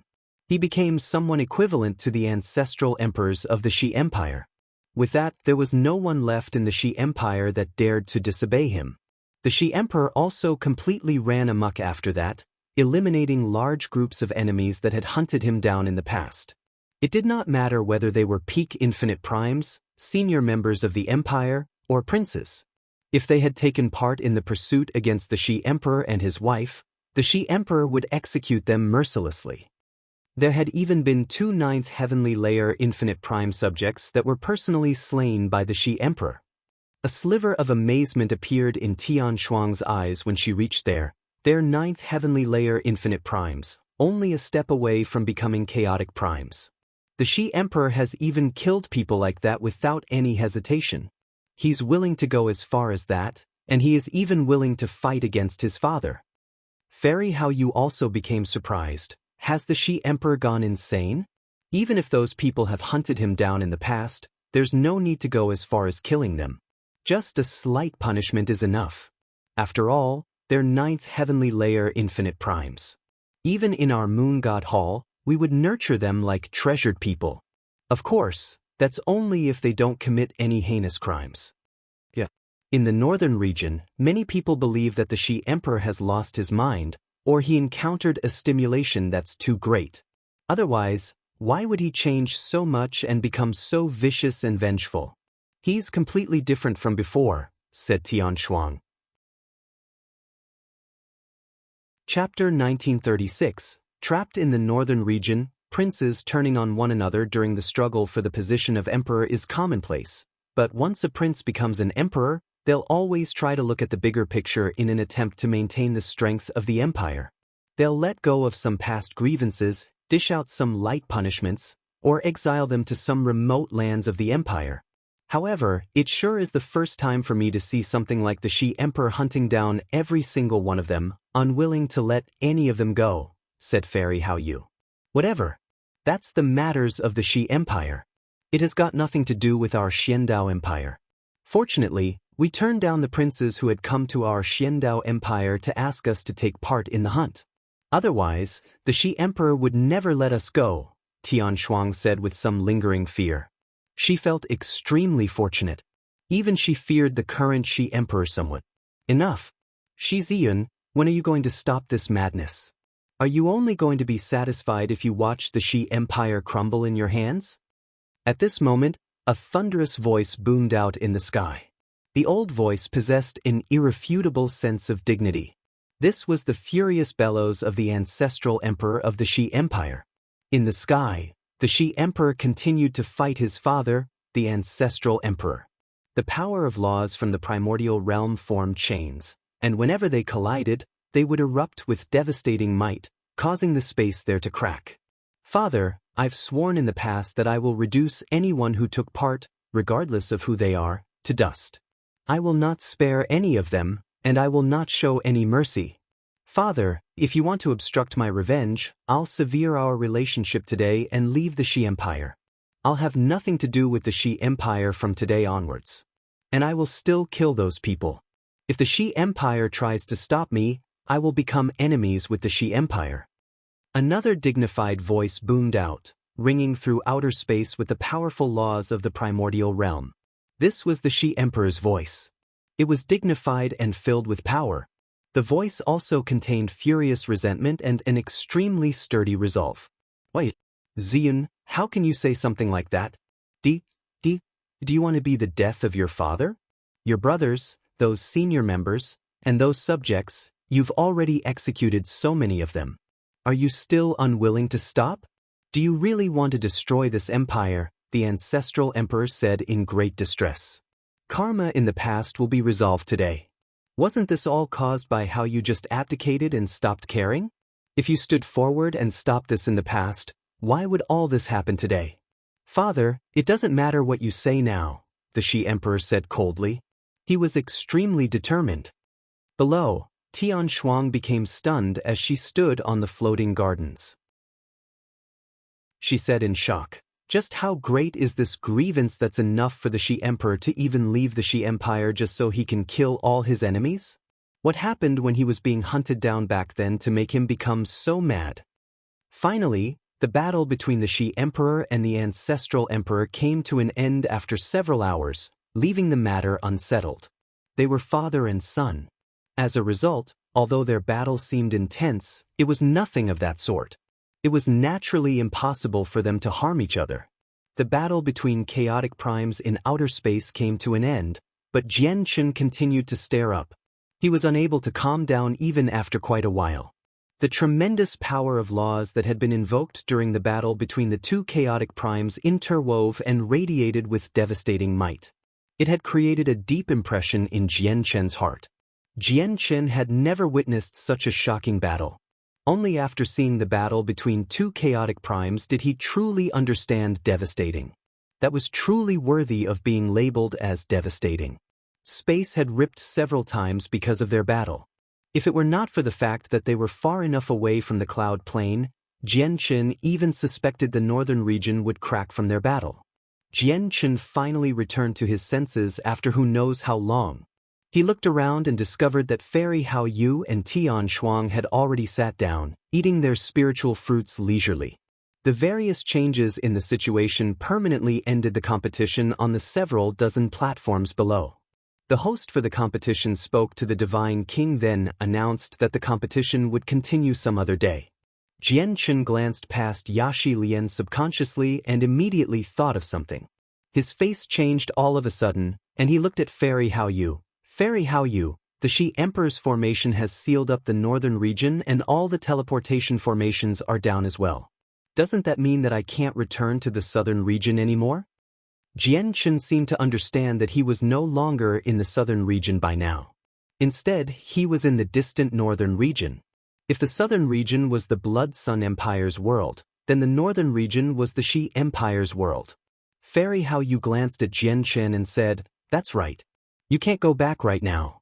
Unless you have a formations master whose skill surpasses the formation, it's very difficult to breach the seal. Even a teleportation god artifact like the Disk of Heavenly Ways is useless." Jian Qin's face immediately became ugly when he heard that. He was panic-stricken.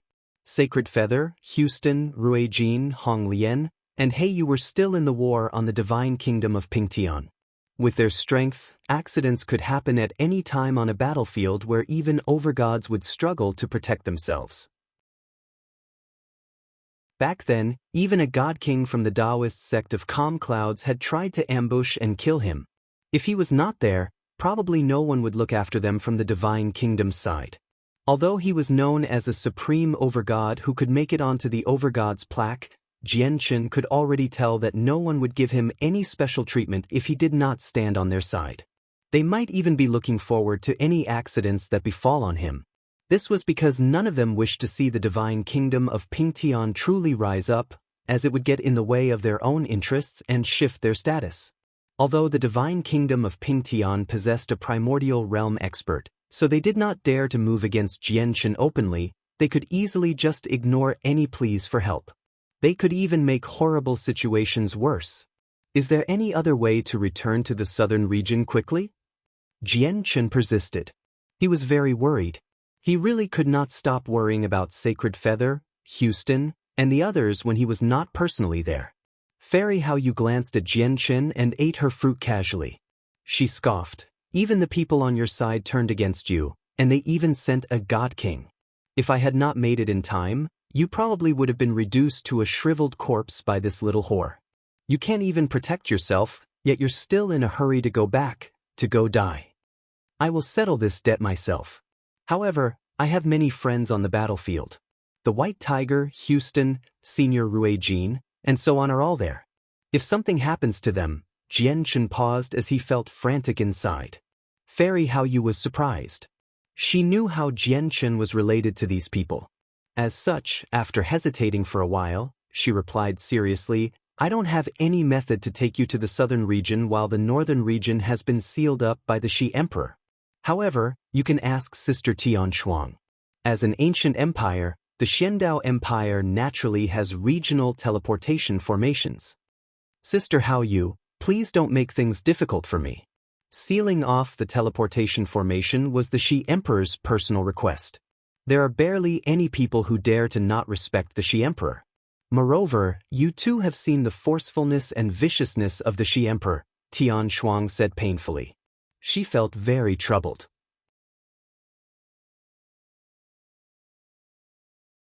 Chapter 1937, The God's Fallen Clan, Senior Tian Shuang. Do you know any other way to leave the northern region? Is there no place that the Shi Emperor has missed when he sealed up the region? Jian Qin asked. He had no idea how long the seal over the northern region would last. He really did not want to stay here for too long, as he was afraid that something would happen to Sacred Feather and the others. It's not exactly impossible, Tian Shuang sank into her thoughts, and she became somewhat serious. She said, "The Shi Emperor has indeed sealed off the northern region, but there are a few special places that are unaffected. The God's Fallen clan is one of them." "The God's Fallen clan?" Fairy Hao Yu murmured softly as she became doubtful. She had stayed in the northern region for some time, so she basically understood all the organizations in the northern region. However, this was the first time she had heard of the God's Fallen clan. The expression of the emperor who stood to one side changed when he heard Tian Shuang mention the God's Fallen clan. Deep angst and dread appeared in his eyes. The God's Fallen clan was an existence their Xiandao Empire could only look up to. They were so great that they stood at the very apex of the cloud plain. Even just learning the name of the clan required a certain amount of strength. Even the emperor had only learnt about it after ascending. Tian Shuang explained, "The God's Fallen clan possesses an extremely great status in the northern region. They're one of the organizations that stand at the very peak of the cloud plain. Only they can help you now." Jian Chen's heart sank with that. He was depressed. Since the God's Fallen clan was so powerful, there was no reason for them to help him with his current status. Suddenly, Jian Chen thought of an idea. A figure he had not seen in quite a while suddenly appeared in his head.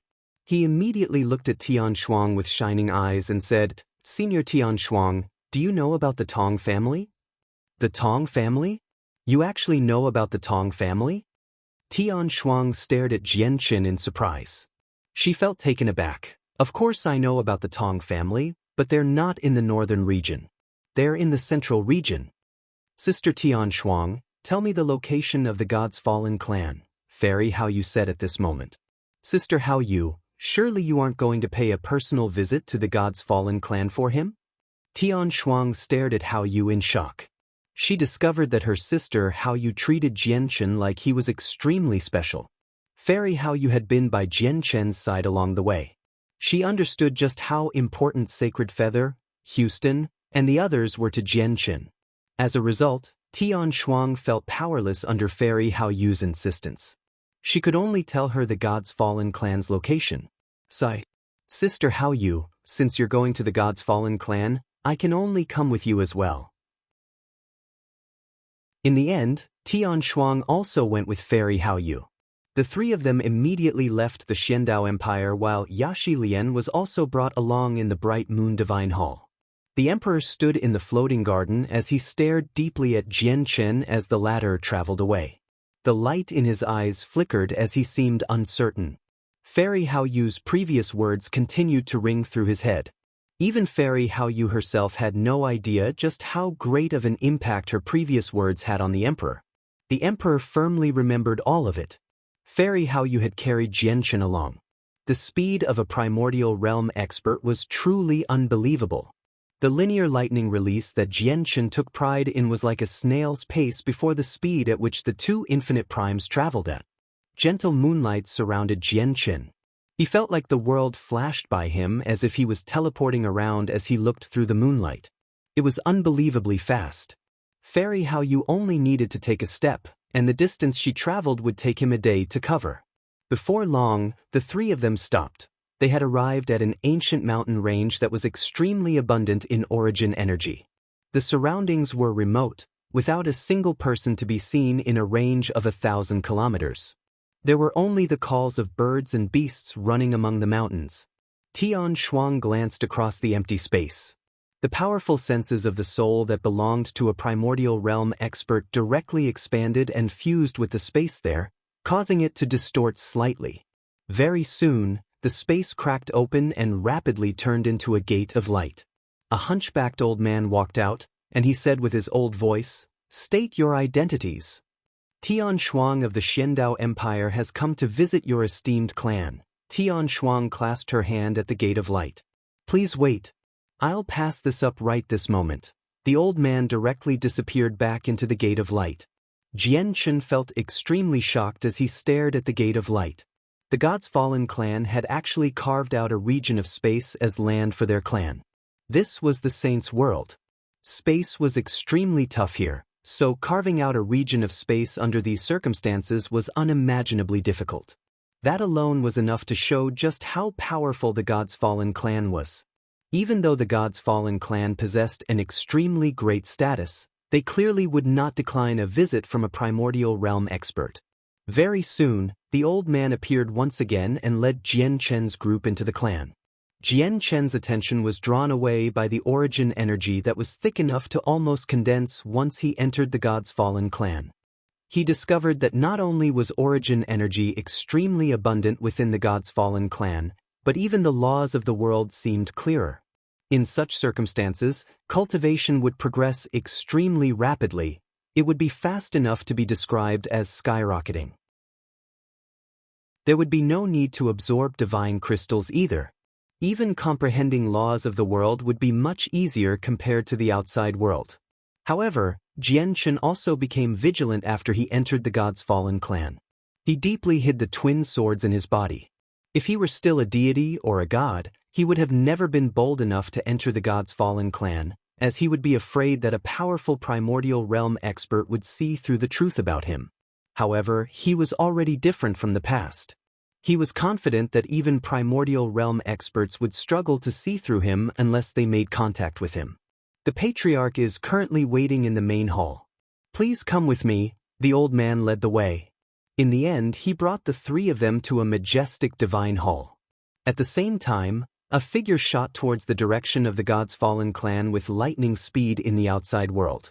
He seemed to be fleeing for his life, moving extremely quickly. His speed was far greater than Fairy Hao Yu and Tian Shuang. I'm almost at the God's Fallen clan. Shi Ziyun has sealed off the northern region, so the God's Fallen clan is my only hope. Once I'm there, I'll be able to leave the cloud plane through the God's Fallen clan's teleportation formation. No matter how great you are, Shi Ziyun, you won't be able to find me when that happens, the person thought to himself as he gritted his teeth. Chapter 1938, Imperial Protector of the Shi Empire, Shi Ziyun, do you think you can act as you wish in the northern region after you've become a chaotic prime? That's only limited to the Shi Empire. The God's Fallen clan is a place where even you won't dare to make trouble. Not to mention that you were once unsociable, so you lack connections. You've never visited the God's Fallen clan before, so you have no connections to them at all.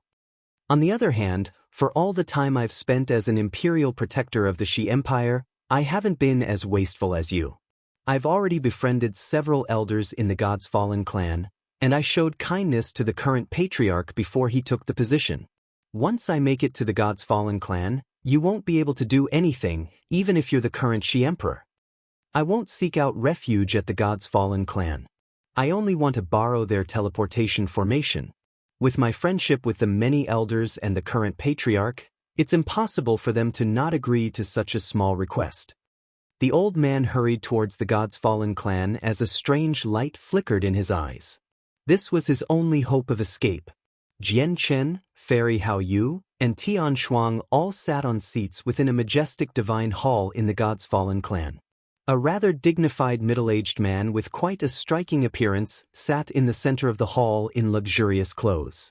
The middle-aged man was the current patriarch of the God's Fallen clan. Jian Chen did not even have the right to speak here. The patriarch of the God's Fallen clan did not attach any importance to him. As a matter of fact, he had not even glanced at Jian Chen, completely treating him as a follower of Fairy Hao Yu and Tian Shuang as if he was their attendant. Fairy Hao Yu and Tian Shuang handled the conversation with the patriarch.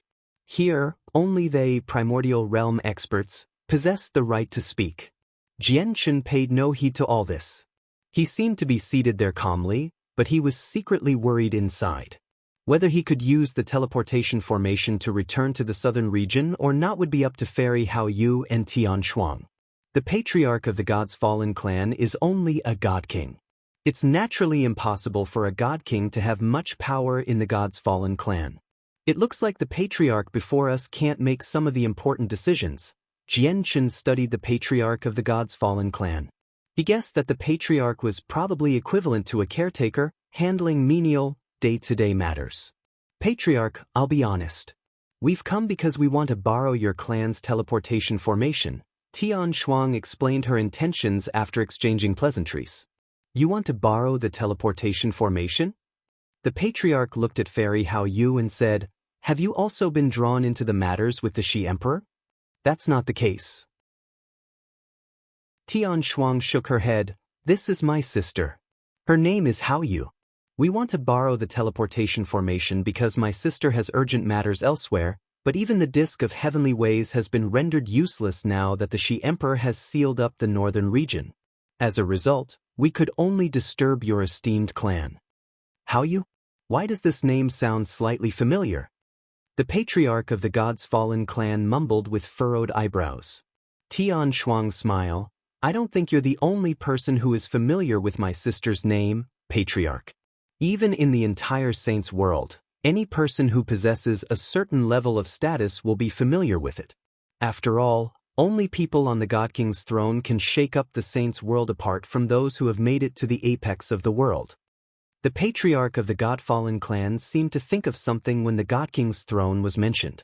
A gleam of light immediately flickered through his eyes, and he stared at Fairy Hao Yu in shock. He immediately stood up and clasped his fist. "I never thought it would actually be the renowned senior Hao Yu from the God King's throne.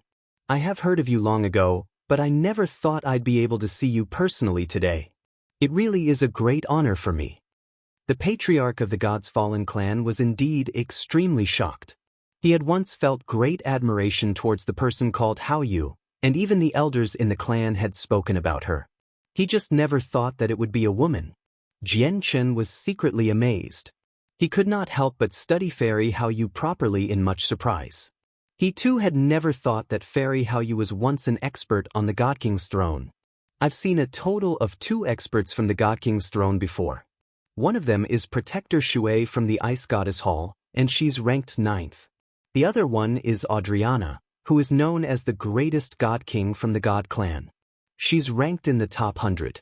I wonder what Fairy Hao Yu's ranking was in the past?" Jian Chen began to wonder. He felt quite curious. However, he clearly could not ask about this in the current situation. "You are too polite, patriarch." "So about the teleportation formation." Fairy Hao Yu clasped her hands. The patriarch of the God's Fallen clan sighed gently.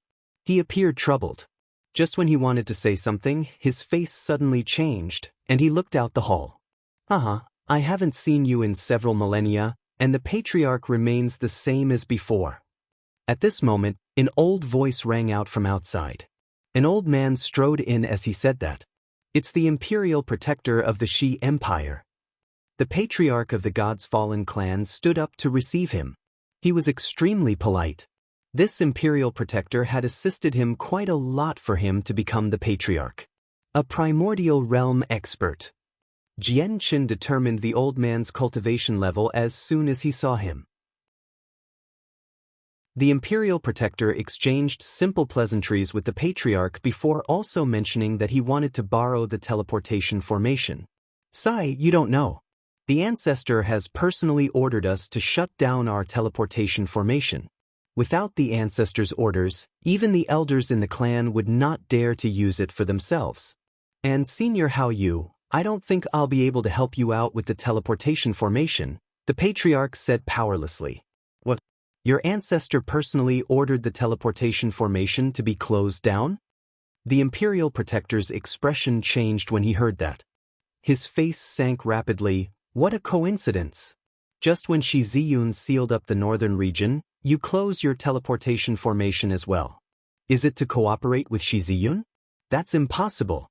It's impossible for Shi Ziyun to be so great that even your God's Fallen clan has to respect his demands. Moreover, he has never had any connections with your God's Fallen clan in the past at all."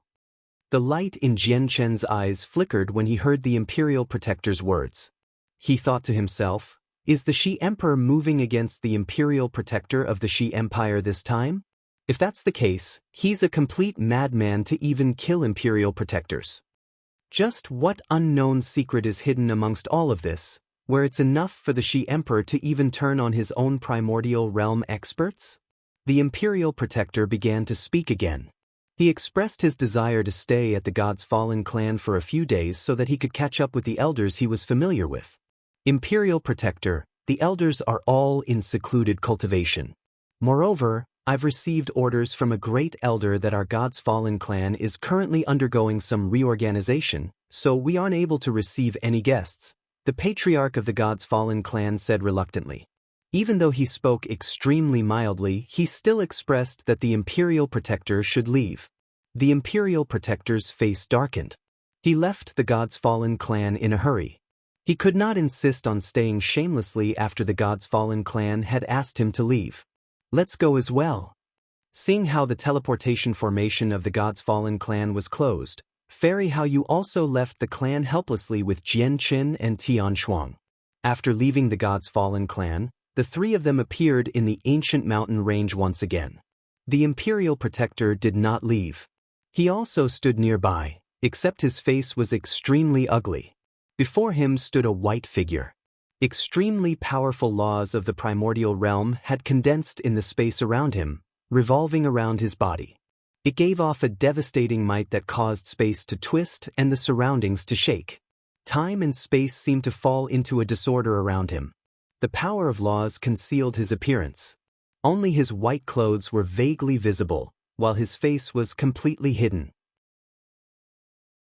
An extremely dense pressure radiated from his body. He seemed like the Emperor of Heaven, where his pressure could annihilate the surroundings just by him standing there. The Shi Emperor! Tian Shuang cried out as she stared at the white figure in shock. Fairy Hao Yu and Jian Qin both stared at him. Shi Ziyun, do you know how many meritorious contributions I've made to the Empire as an Imperial Protector? Are you really going to execute me? The Imperial Protector's face became extremely sunken as he stared at the Shi Emperor firmly. Chapter 1939. Who knows when? That's right. Imperial Protector, you have indeed made many meritorious contributions to the Empire. The Shi Emperor nodded. He did not deny that fact. The Imperial Protector's face softened when he heard that. He thought that the Shi Emperor was going to let him off. However, the Shi Emperor's voice suddenly became icy cold at this moment. An extremely frigid killing intent radiated from his body, and it was enough to cause the surroundings to change. All the birds and beasts in the surroundings fell silent, collapsing onto the ground whilst trembling. But your great contributions can never make up for what I've lost, nor make up for my eternal pain. I can only vent my hatred by killing all the people who tried to hunt me down in the past, the Shi Emperor said coldly. His icy voice was filled with deep pain. Shi Ziyun, although it was dangerous when you and your wife were being hunted down, didn't you still make it back to the Empire safely in the end, just ruffled? You said you lost something. What did you lose? Even if you lost an extremely precious treasure while being hunted down, hasn't all the people you've killed in the past few years been enough? Shi Ziyun, I did take part in this before, but I did not hunt you down. I only pulled strings in the dark and severed your path home. Even if I am guilty, I do not deserve death. I am willing to make it up to you, the Imperial Protector said rather frantically in an attempt to persuade the Shi Emperor. This was because he could not even flee before the current Shi Emperor. They were both primordial realm experts, but the difference between Infinite Prime and Chaotic Prime was just too great. It was literally a chasm. Ha! The Shi Emperor laughed out loud. He sounded slightly crazy. Severed my path home. You severed my path home. Imperial Protector, if you had not pulled strings in the dark and severed my path home back then, how would the matters develop like this today? If you had not severed my path home, why would I, Shi Ziyun, be so insane today, killing so many subjects, senior members, and even my own brothers in the Empire? Imperial Protector, do you know who I hate the most? Not the ones who tried to hunt me down, but the people who severed my path home. Those people deserve death. When he said that last sentence, the Shi Emperor's voice became extremely cold. He had basically forced those words out through gritted teeth. Immediately, he could no longer resist the fury within him, and he sent his hand flying towards the Imperial Protector. This was the Shi Emperor's furious strike. It possessed the cultivation of a chaotic prime. From this strike, the world fell silent, origin energy stopped flowing, the laws of the world were disturbed, and even space trembled violently, almost collapsing. The strike was extremely great, truly enough to destroy worlds. If it were not for the fact that the Shi Emperor had purposefully suppressed it, the terrifying energy would have been enough to destroy the entire region before the attack had even struck. Obviously, the Imperial Protector would not just wait there for his death. He bellowed out, and a set of God artifact armor appeared on his body, radiating with terrifying pulses of energy. At the same time, a golden and violet duster appeared in his hand. Frightening energy erupted from it like a volcano as he tried to receive the Shi Emperor's strike with his full strength. The Imperial Protector was extremely powerful. When he struck out, he erupted with devastating might. If it were not for the fact that layers of defensive formations from the God's Fallen clan protected the surroundings, probably the entire mountain range would have been demolished because of the strike. After all, he was not as powerful as the Shi Emperor. When the Shi Emperor struck out, he possessed great control over his own energy, and he was able to target his enemies while keeping the surroundings intact. However, when the Imperial Protector struck out, he did not even try to control his strength. He used everything he had right from the get-go. The difference between their strength was simply too great. The Shi Emperor knocked away the Imperial Protector's duster with the strike, and then his hand heavily landed on the Imperial Protector's God artifact armor. The armor was a God artifact. However, its glow immediately dimmed, and the Imperial Protector opened his mouth and spat out blood. His face paled. "Tell me, aside from the people I've killed already, who else was involved in the matter in the past?" The Shi Emperor stared at the Imperial Protector coldly. Powerful killing intent engulfed the Imperial Protector, showing him no mercy at all. In the past, he had been pushed to the end of his rope. He fled across the entire cloud plain, and he did not even know who many of the people who pursued him were. Although he managed to find out about a few of them and eliminated them mercilessly, there were still a few people who hid very well. "Shizun, just what was it that made you become so vicious and merciless?" the Imperial Protector asked. He was unwilling to accept the situation. No matter how he tried, he was unable to connect the Shi Ziyun before him to the indifferent Prince Ziyun who never desired fame or to better other people.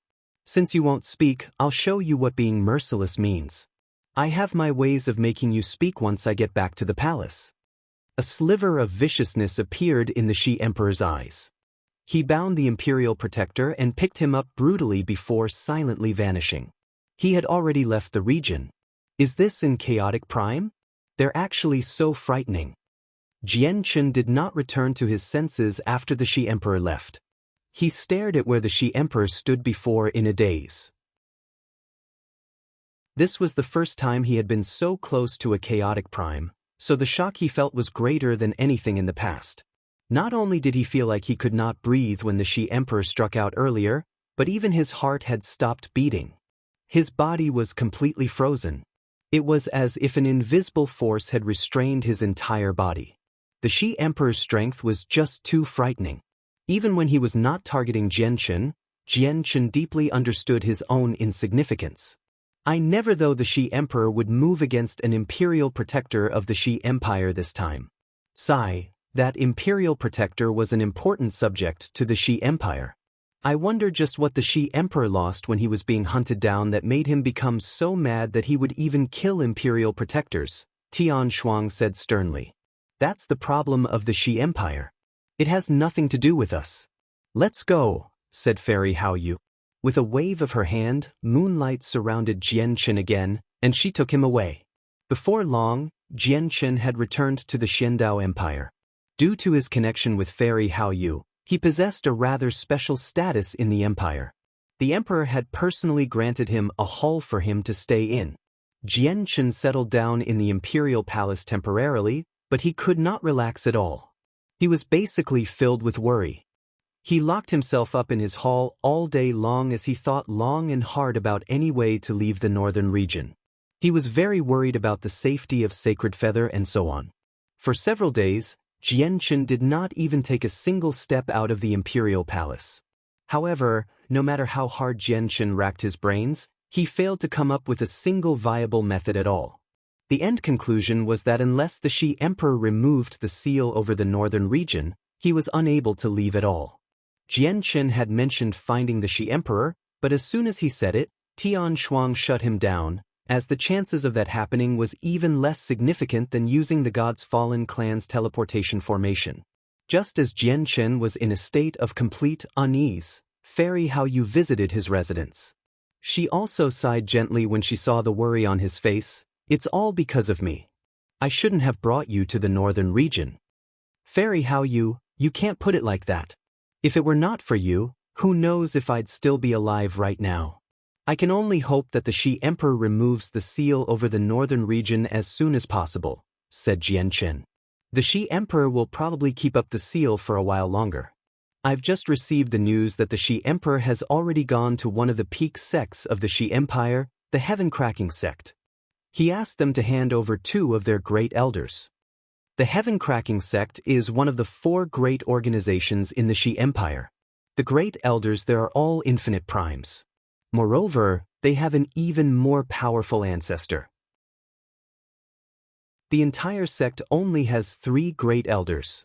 The Heaven-Cracking sect will naturally refuse to hand over 2 of the 3, so they've already locked down the sect. They're currently locked in a stalemate. Even the ancestor of the sect has come out to plead for mercy, but the Shi Emperor refuses to budge. There probably won't be a conclusion in the near future," said Fairy Hao Yu. Jian Chen groaned greatly. The Heaven-Cracking sect was a peak organization in an eternal empire, so they must have been more powerful than the Xiandao Empire. Even the Xiandao Empire had teleportation formations across regions, so it was impossible for the Heaven-Cracking sect to not have one. However, if the situation continued like this, the Shi Emperor would basically maintain the seal over the northern region to prevent the 2 great elders from escaping. So when would he be free to leave? Jian Chen immediately felt a headache. He was distressed. Chapter 1940. The heavenly in-body and innate body of ways. The problem won't be solved even if you keep worrying like this. Why don't you calm down instead and use this time to cultivate properly so that you can increase your strength as much as possible? After all, even if you return to the southern region with your current strength, you won't be of much help. Once a slightly more powerful God King targets the people beside you, you'll be completely useless, said Fairy Hao Yu in concern. Even though she was a primordial realm expert, she did not act haughty before Jian Chen at all. Don't you have the God King level plant cores and monster cores on you? I can refine away the poison in there.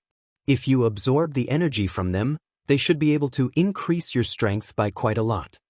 Naturally, Jian Chen did not hesitate at all. He immediately took out the God King level plant cores and monster cores from his space ring, passing them all to Fairy Hao Yu. These 2 space rings came from that little whore. Now that she's a hostage, these items belong to you. Fairy Hao Yu passed 2 space rings to Jian Chen. Jian Chen glanced past the 2 space ring. In the end, he only took one of them and said, "This one belonged to the God King I killed, so it's my spoils from that battle. Yashi Lian's space ring should go to you. You should be in greater need of wealth to recover your cultivation." Fairy Hao Yu smiled. The plane where the Moon God Hall is located is extremely distant from the Cloud Plane. I basically have to cross most of the Saints' world to get there. It's impossible to cover all the divine crystals I need for this journey with the measly wealth of a God King, so you should keep this space ring instead. A God King's wealth is nothing to me. Moreover, do you really think that I've come to the Xiandao Empire to play? I've come here only because of Sister Tian Shuang's request. I am helping her deal with one of their enemies. Once the matter has been completed, they will give me enough 5-colored divine crystals. Fairy Hao Yu glanced at Jian Chen deeply after reaching there before saying, "So I'll be leaving the Cloud Plane soon. The enemy should be very powerful, right? Seeing how even the Xiandao Empire can't deal with them," Jian Chen asked. Fairy Hao Yu did not give him a direct answer. Peak infinite primes aren't really weak. Even though there's more than one primordial realm expert in the Xiandao Empire, dealing with an enemy like that will result in great losses or even unendurable prices. Afterwards, Fairy Hao Yu stood up and made her way out. She said at the same time, "I'll go refine the poison in the cores. You shouldn't spend every day in the Imperial Palace. This is the imperial capital of the Xiandao Empire. It's extremely busy and many items that are rare in the divine kingdom of Pingtian are extremely common here. Go out and have a look." You might benefit unknowingly. Right when she left the hall, Fairy How You seemed to think of something. She stopped and turned around to speak in a playful tone. Oh right, do you remember those two princesses from last time? Their constitutions are extremely special. One of them possesses the rare heavenly body, while the other possesses the innate body of ways. If they successfully mature, their futures will be unlimited. If you can cultivate with them, you'll also benefit greatly, where your cultivation will skyrocket. Why don't you think about it? If you agree, I can be the matchmaker and request the emperor to engage them to you. Jianchen smiled bitterly. Fairy How You can't mess around with this. I don't have any of those intentions towards those two princesses at all. Even though their constitutions are special, I don't necessarily have to rely on them to reach the peak of my cultivation path. Fairy How You blinked and smiled. Think over it carefully. No ordinary people can tell their constitution. Even my sister Tian Shuang hasn't sensed it. If you go for it now, there'll be a very large chance of success. I can persuade the emperor. If you keep tarrying and a chaotic prime discovers how special those two sisters are, you'll be out of luck. With that, Fairy How You disappeared outside the hall. Jianchen was left speechless in the luxurious hall. He casually rummaged through Yashi Lian and the God King from the Taoist sect of Calm Cloud space rings, and his eyes immediately lit up. After hesitating slightly, he left the imperial palace with the two space rings. Fairy How You was right. If he continued to worry like this, it was useless as long as the northern region remained sealed. He could use this time to do something useful instead. As my strength increases, the startling rainbow sword is slowly becoming not enough. If I can find a supreme quality saint artifact that suits me, it would be time to switch over. Also, the Tianyuan clan should soon gain even more overgods, so I should prepare some high-quality saint artifacts beforehand. Supreme quality saint artifacts are basically non-existent in the divine kingdom of Pingtian, and high-quality saint artifacts are extremely rare, so there's not much room for choice. The imperial capital of the Xiandao Empire should have much more high-quality saint artifacts, so I can buy some beforehand and leave them in the clan. There should also be supreme quality saint artifacts for sale. With that in mind, Jianchen left the imperial palace. He strolled through the imperial capital all by himself. He held a map in his hand that recorded all the stores in the city. There were clear explanations beside each store, clearly indicating what kind of items they sell, which organization they belong to, and so on. Naturally, Jianchen knew that the imperial capital was holding a martial competition, but he had no interest in that. Holding the map he had obtained from an old man who he did not know in the imperial palace, he made up his mind about a place and quickly hurried over there. Jianchen searched through several stores on that day. He spent extremely extravagantly, buying over a dozen high-quality saint artifacts and 3 supreme-quality saint artifacts. He had spent an astronomical amount of divine crystals. In just that day, Jianchen had spent more divine crystals than he had managed to obtain himself during his entire time in the saints' world. After all, these were space rings 2 god kings had owned. It was impossible for overgods to rival the wealth of god kings. In particular, Yashi Lian's space ring contained so much wealth that it left Jianchen tongue-tied. Buying all the saint artifacts had only cost him the wealth from the overgods he had slain on the battlefield and the wealth from the god king of the Taoist sect of Calm Clouds who had ambushed him. Jianchen had yet to touch anything in Yashi Lian's space ring. In reality, the wealth in Yashi Lian's space ring was over 10 times more than all the divine crystals he had spent today. Just the supreme grade divine crystals had reached over 100 blocks. In his eyes, Yashi Lian had already become no different from a dead person. Killing her would only take a single thought from him. Her space ring had naturally become the spoils of the battle as well. As a result, Jianchen felt that it was his right to use these space rings. He did not find it inappropriate in the slightest. Next, Jianchen went to the pill stores after buying the saint artifacts. He purchased a large number of pills that were suitable for all levels of cultivation. He had even bought out all the 10,000-year god origin pills from all the stores in the nearby streets. 10,000-year god origin pills were extremely rare in the divine kingdom of Pingtian. They were so expensive that almost no one could afford them. However, in the imperial capital, they were common items. They could be found everywhere, and they were sold for an extremely cheap price. Moreover, Jianchen spent over a dozen supreme quality divine crystals to purchase 2 God King level formations, one for attack and one for defense. He wanted to use them to protect the Tian Yuan clan. Even though they only possessed the might of early God Kings, they would be extremely powerful formations in the divine kingdom of Pingtian. Moreover, he had bought them in the imperial capital of the Xiandao Empire. If it were the divine kingdom of Pingtian instead, he probably could not purchase any of them no matter how many divine crystals he had. Jianchen's great spendings naturally attracted the attention of quite a few people. However, this was the imperial capital of the Xiandao Empire, so all the people who were able to come here were far more knowledgeable and experienced than the people of the divine kingdom of Pingtian. As a result, they were only surprised by the number of 10,000-year god origin pills Jianchen had bought. They did not pay any attention to the divine crystals on him. After all, many experts from various large organizations had gathered in the imperial capital due to the martial competition. Some of them would not seem special at all, but they would actually be hidden experts.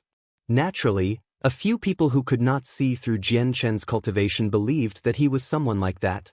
However, pills with heavy side effects like the 10,000-year god origin pill never had high sales volumes in the imperial capital. Very few people would consume them. Yet, someone had suddenly decided to splurge out on them, buying out all of them in the pill stores across several streets. Naturally, this matter confused and intrigued many people. As a result, the news that someone was buying god origin pills in large quantities silently spread. Naturally, the pill stores that Jianchen visited were utterly delighted, as believed they had made huge profits. The pill stores that Jianchen did not visit all became green with envy. They had even sent people to go find the mysterious person who bought so many 10,000-year god origin pills. Someone has actually purchased so many 10,000-year god origin pills. The side effects of the pills are so great that many people can't even ingest a single one. Isn't this person just insane by buying so many all at once? Sister Xingye, do you think this person is crazy? Surely he's not thinking of increasing his cultivation by ingesting so many 10,000-year god origin pills, right? On a busy street in the imperial capital, the 2 princesses, Xingye and Lan'er, strolled around. Several guards in simple attires stood beside them.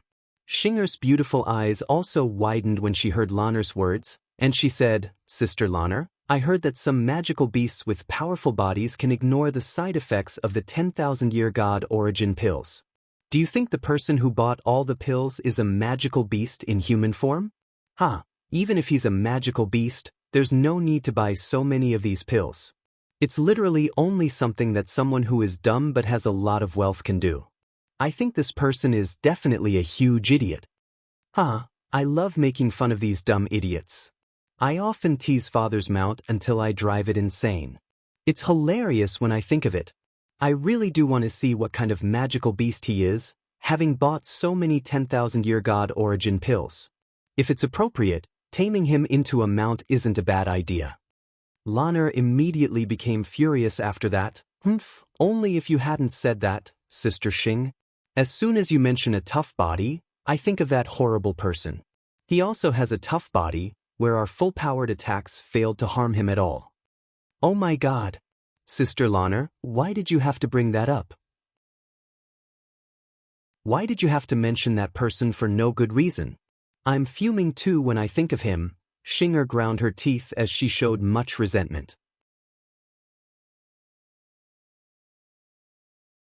Chapter 1941, Spatial Fantasy Media. What's this? Suddenly, Xingye's face froze, and she stared at a store to the side of the street. The store specialized in selling saint artifacts as well as various strange materials. However, a blue light shone in the store right now, and it even reached the street. The blue light was not intense, nor did it give off any pulses of energy. However, a light flickered like stars in there. It seemed like the blue sky had suddenly become filled with stars, which was an extremely enchanting sight. Let's go and have a look. The sudden blue light immediately attracted Xinger and Lanner's attention. Immediately, the two of them seemed to have forgotten about Jianchen. They held hands and quickly ran into the store. In the store, the shopkeeper held a wooden box at the counter. A piece of fist-sized rock laid in the wooden box. The blue light that seemed to possess stars originated from the rock. Not only had the blue light filled the entire store, but even the shopkeeper's ancient face had been dyed blue. "I want this spatial fantasy meteorite. Shopkeeper, can you go cheaper?" An old man stood before the shopkeeper. He was currently negotiating a price with the shopkeeper. 500,000 high-grade divine crystals is already my cheapest price. I really can't go any lower. The shopkeeper kept a business smile plastered across his face as he spoke amiably. Xinger and Lanner just happened to see the rock at this moment, and the starry light of the stone immediately enchanted them. They could not help but cry out, "What a beautiful piece of rock! If we take it back and make it into jewelry, it'll definitely be extremely pretty. Shopkeeper, we want this rock. We'll give you 1,000,000 high-grade divine crystals." It's the two princesses. I never thought that the spatial fantasy meteorite would catch the eyes of the two princesses as well. The shopkeeper clearly recognized Xinger and Lanner. He bowed in a hurry as he smiled. He spoke extremely politely. After learning the identities of the two women, the old man who originally planned to purchase the spatial fantasy meteorite only let out a helpless sigh. He knew that it was impossible for him to buy the spatial fantasy meteorite anymore, so he left in pity. "Shopkeeper here. 1,000,000 high-grade divine crystals." Xinger immediately took out a space ring to pay. "Wait!" However, a voice suddenly rang out. With a flash, a person had silently appeared before Xinger and Lanner. When Xinger and Lanner saw the person, their faces immediately changed. They became furious as they glared at him. They said angrily, "It's actually you. You sure are bold, showing yourself before us again." The person who had suddenly appeared was Jianchen. Clearly, Jianchen was also surprised. Before, he had focused all his attention on the spatial fantasy meteorite. Seeing how someone wanted to buy it, he hurried over as quickly as he could. He really did not see the two princesses there. Jianchen immediately felt a headache when he saw how furious Xinger and Lanner were. He hesitated slightly before clasping his hands apologetically. "Princesses, what happened that day was purely a misunderstanding. I was also a victim. Shut up, don't mention that ever again." However, before Jianchen could finish speaking, Xinger and Lanner bellowed at Jianchen secretly while feeling embarrassed. They looked at him with murderous gazes. They did not dare to say something like that aloud, as they were afraid that it would only perpetuate the matter. Jianchen glanced at Xinger and Lanner. He sighed before ignoring them. He turned around and said to the shopkeeper, "Shopkeeper, I also happen to be in need of this rock. I'll pay 2,000,000 high-grade divine crystals." The shopkeeper hesitated and looked towards the two princesses. Xinger and Lanner both gritted their teeth.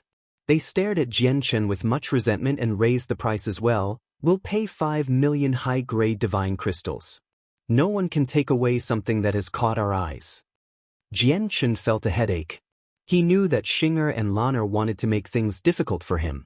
He could give up on other items and not play along to their tune, but the spatial fantasy meteorite was a material he needed for forging the twin swords. "This material is extremely important to me, so I must obtain it. I'll pay a block of supreme-grade divine crystal." Jianchen knew that nothing he said would work. He could only keep increasing the price. The spatial fantasy meteorite was not unique, but if he missed it, he had no idea when he would be able to find a second piece. As a result, he had to obtain all the materials needed for forging the twin swords when he saw them, regardless of the cost. 2 blocks of supreme-grade divine crystal. Xinger and Lanner upped the price as they bit their lips. They completely hated Jianchen. They completely believed that Jianchen was doing this on purpose. Moreover, when they thought about what happened the other day, they could not just give in when confronted with how overbearing Jianchen was. As a result, even though they knew the price had completely exceeded the actual value of the rock, they still would not back out. Isn't this Princess Xinger and Princess Lanner? Ah, what a coincidence. I never thought I'd be able to meet the two princesses here. Looks like we're really fated to meet. A young man in golden robes who seemed slightly arrogant strode in. He stared at Xinger and Lanner excitedly. Behind the young man were a few more young men in similar attire.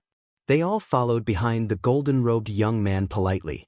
Xinger and Lanner immediately became slightly impatient when they saw the young man. However, Xinger seemed to think of something soon after. She smiled deeply with other intentions and crossed her hands. She fumed with a stern face. What a bore. I managed to come out with Sister Lanner after so much difficulty, and I just happened to come across something I liked, but who knows where this ignorant person has come from, trying to steal the item that has caught both of our eyes. Oh, has something like that happened? Who's bold enough to steal the item that the two princesses want? A cold light flickered through the young man's eyes when he heard that, and he spoke icily. Xinger crossed her arms. She looked at the ceiling and said without even looking back, "Who else can it be with so many people here? The princesses are benevolent and will never stoop as low as others, but there just happens to be some people who don't appreciate it and are insatiable. If the two princesses have to personally deal with someone like that, it'll basically be dirtying the princesses' hands. Leave this to me. I guarantee that the outcome will satisfy the two princesses." The golden-robed young man smiled at Xinger and Lana. When he saw Jian Chen, his gaze immediately became sunken. He swung his hand and said, "Come, break this person's arms and legs and cripple his cultivation. Then throw him out for me."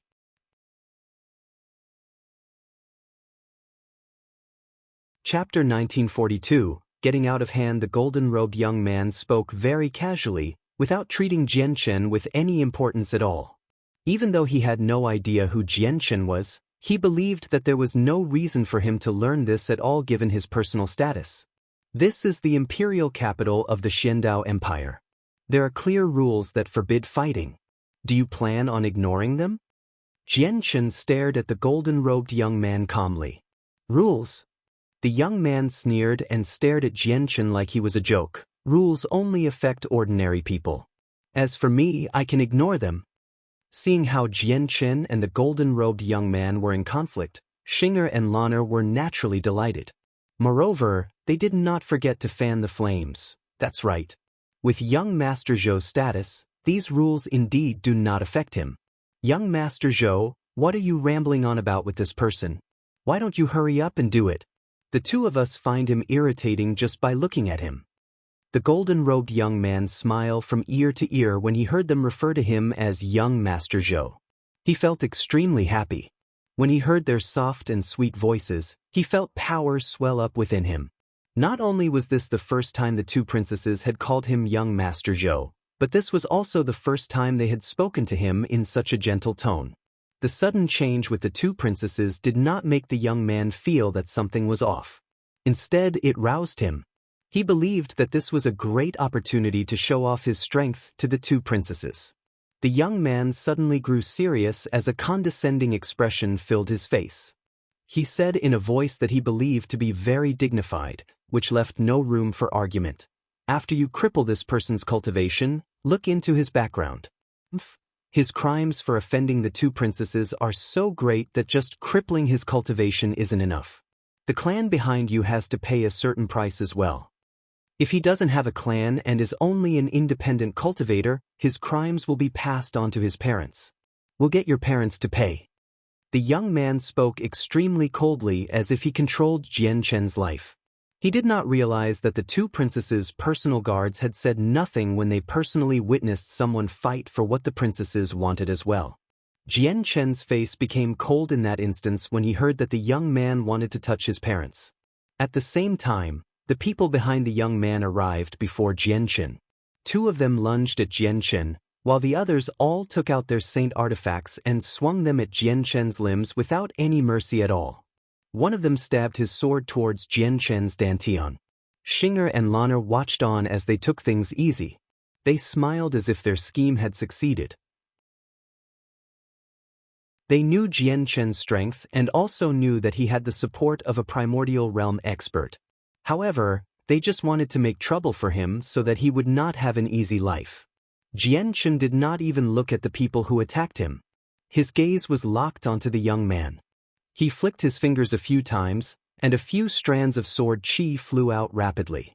Ding, ding, ding. With a series of metallic sounds, the saint artifacts in the hands of the people who attacked Jian Qin snapped at that moment. Moreover, the sword chi from Jian Qin did not disperse after destroying their saint artifacts. It continued on without weakening at all, heading towards their bodies. All the people who tried to lay their hands on Jian Qin staggered backwards as they shrieked out. Their faces became extremely pale, as they had already been heavily injured. The power from the laws of the sword wreaked havoc within them, making them all spurt blood. Jian Qin turned into a blur. He arrived beside the golden-robed young man in a single instance and grabbed him tightly by the neck. He said coldly, "I only planned on giving you a small punishment originally, but you should have never, ever threatened my parents. Even if God Kings do that, I will make them pay the price." With that, there was a sudden flash of light from his hand that held the young man's neck. Sharp strands of sword chi entered the young man's body in an extremely brutal method, directly heading towards his dantian and obliterating it. The young man trembled violently. Blood spurted from his mouth like a fountain. Unfortunately, Jian Qin's hands were wrapped around his neck, so he could not make any sounds at all. Otherwise, his miserable shrieks would have probably shocked everyone already. Afterwards, Jian Qin smashed the young man's head gently before throwing him onto the streets outside like a dead dog. He did not even glance back at him.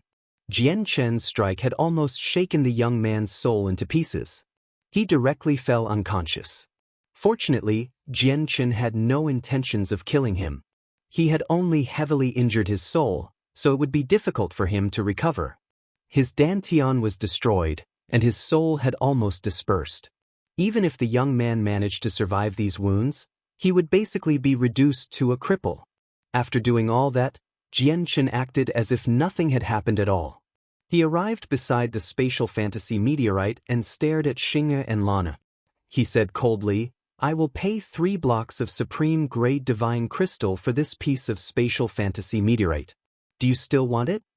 The two princesses stared at the golden-robed young man who laid on the street like mud in a daze. Using the senses of their soul, they completely understood the young man's wounds, which completely shocked them. They were no longer in the mood to fight over the spatial fantasy meteorite with Jian Qin anymore. In the end, Jian Qin purchased the spatial fantasy meteorite for an astronomical price of 3 blocks of supreme-grade divine crystal. However, Jian Qin had obtained Yaxi Lian's huge wealth. Even though 3 blocks of supreme-grade divine crystals was a huge amount, he did not feel any pain when he spent it at all. Zhou Chu has actually been crippled. Isn't this a little too vicious? After all, behind Zhou Chu is, Xing'e and Lana only looked at one another. Their faces were rather ugly. They had realized that the matter had gotten out of hand.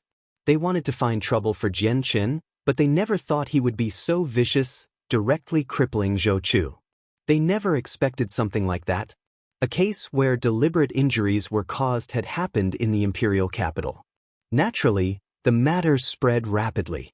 In a short amount of time, the area around the young man had become packed by people who had heard of the news. Many of them stared at the young man and pointed as they discussed. That seems like young Master Zhou Chu of the Skycloud sect. Heavens, who is bold enough to injure the young master like this? The Skycloud sect is one of the peak sects in the Xiandao Empire. Even the imperial family must show them respect. Their status is extremely great. I heard that Zhou Chu is the descendant of one of the sect's primordial realm ancestors. Now that Zhou Chu has been beaten to a pulp, almost to the point where he's a cripple, the Skycloud sect will probably never just let this matter be. Nephew Zhou Chu. As people discussed among themselves, a cry rang out from the sky. A white-robed, middle-aged man descended as he gave off a tremendous pressure. He stared at Zhou Chu, who laid on the ground, with an ugly expression. Who did it? Who was it? Who injured nephew Zhou Chu like this? When the white-robed man checked Zhou Chu's wounds, he became utterly furious as extremely intense killing intent radiated from him.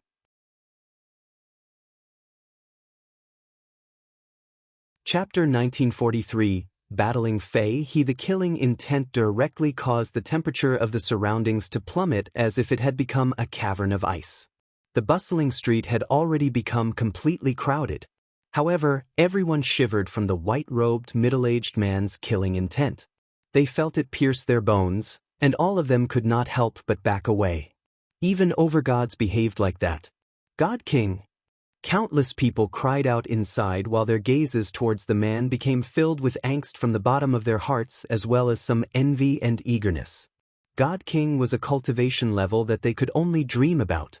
It was their life goal. Who is it? Who did this? The white-robed God King was extremely furious as he bellowed out. Then, his gaze locked onto the store where Jianchen was before long. This was because a few disciples from the Skycloud sect still laid on the ground inside. Their blood had formed pools on the ground, giving off a metallic smell. In the store, the two princesses behaved innocently. They looked at Jianchen with some pleasure due to his situation before leaving the store with their guards. However, the two of them did not walk off. They stood nearby and observed with great interest. The white-robed God King naturally recognized the two of them. After glancing past the two of them, he glared at Jianchen. At this moment, Jianchen had also emerged from the store after putting the spatial fantasy meteorite away. He saw the God King's murderous gaze, but he remained completely calm and composed. Did you injure Zhou Chu? The God King's gaze was extremely terrifying. With that, the monstrous presence of a God King radiated from him, crushing down on Jianchen like a mountain. At this moment, another powerful presence appeared. An armored, middle-aged man with a striking appearance had appeared in the air. In the distance, large squadrons of armored, Imperial Guards hurried over quickly. It's General Jean of the Imperial Guards from the Imperial capital. People cried out when the armored middle-aged man appeared. General Jean appeared there and glanced past Zhou Chu, who had basically been crippled. He immediately frowned. He deeply understood just how special Zhou Chu's status was in the Skycloud sect. Of the two primordial realm ancestors of the Skycloud sect, one of them was Zhou Chu's senior. Now that Zhou Chu had become so heavily injured in the Imperial capital, he would not be able to separate himself from the matter as the general responsible for order in the Imperial capital. General Jin's face instantly sank. He glanced around, and just when he was about to ask who the troublemaker was, he suddenly discovered Jianchen and was stunned. His sharp instincts allowed him to realize who the troublemaker was, so he immediately felt a headache overwhelm him. He had no idea what to do. The people on both sides both possessed great backgrounds. Neither of them could be offended. That's right, I injured him.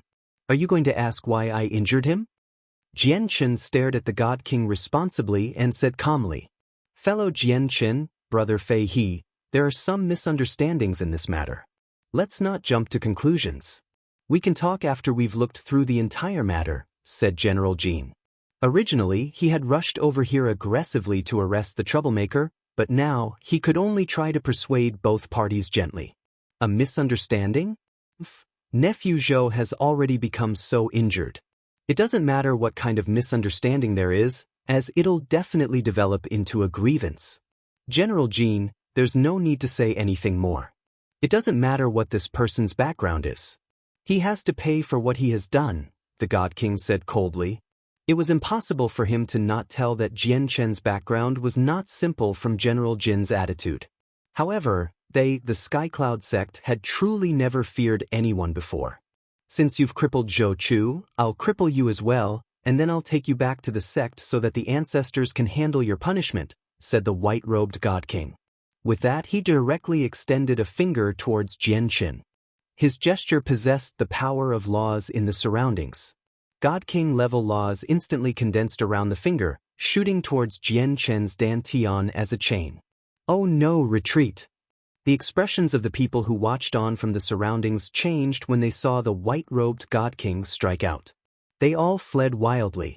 The might of a God King's attack was simply too powerful. With their strength, they would be drawn into the attack even with the protection of the powerful formations in the Imperial capital if they were too close.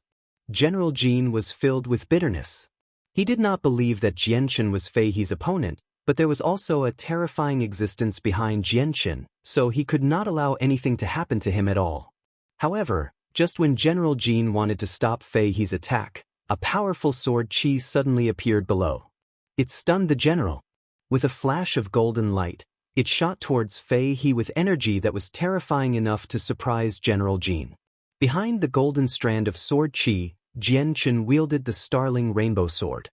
He seemed like he had fused with his sword as he radiated with intense light.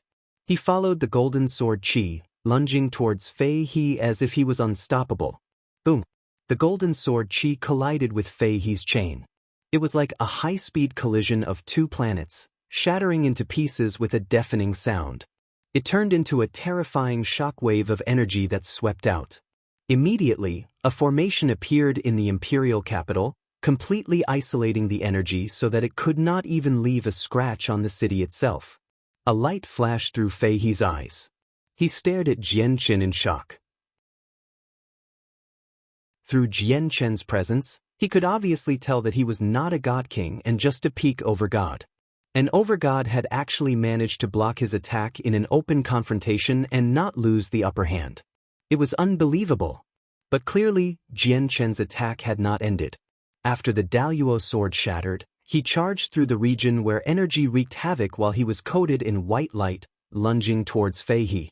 In a single instance, he had arrived before Fei He. It's actually a supreme overgod from the overgod's plaque. Fei He said coldly. He did not become flustered at all when he faced Jianchen's attack. He swung his hand calmly, directly catching Jianchen's startling rainbow sword. Jianchen sneered. The power of laws and chaotic force immediately erupted from the startling rainbow sword, dispersing the layer of power of laws around Fei He's hand. Even though Fei He was a god king, it was impossible for his body alone to handle the sharpness of the startling rainbow sword. Jianchen used some force to cut through Fei He's hand. He stabbed out as a smear of blood spurted out from Fei He's hand. Jianchen directly went for his heart. Fei He's eyes exploded with light. At that moment, his gaze had become extremely shocked. In the next moment, a sword appeared in his hand. It danced and struck Jianchen's startling rainbow sword with lightning speed, knocking it aside. Tai sword technique. Jianchen's reaction was extremely quick. He formed a seal and fused with his sword. As a sword, he directly rammed towards Fei He. During this time, Jianchen's entire body seemed to have become a sword of great might, giving off a monstrous presence.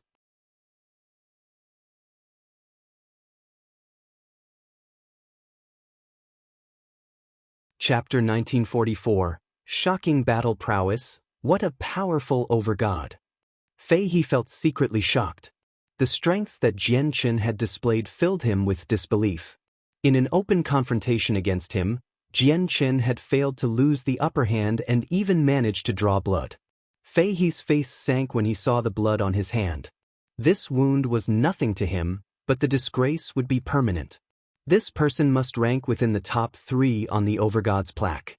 Only people as great as them can possess such unbelievable battle prowess, Fei He thought quickly. However, his movements did not slow down. As his hand changed between seals, the sword immediately began to spin rapidly before his chest. Rings of powerful, spiral sword chi appeared as the sword spun. It radiated with powerful pulses of energy as well as a might that belonged to the world. As a mighty god king, Fei He was actually using a battle skill against an overgod's attack. World-shattering, form of the mountain splitter.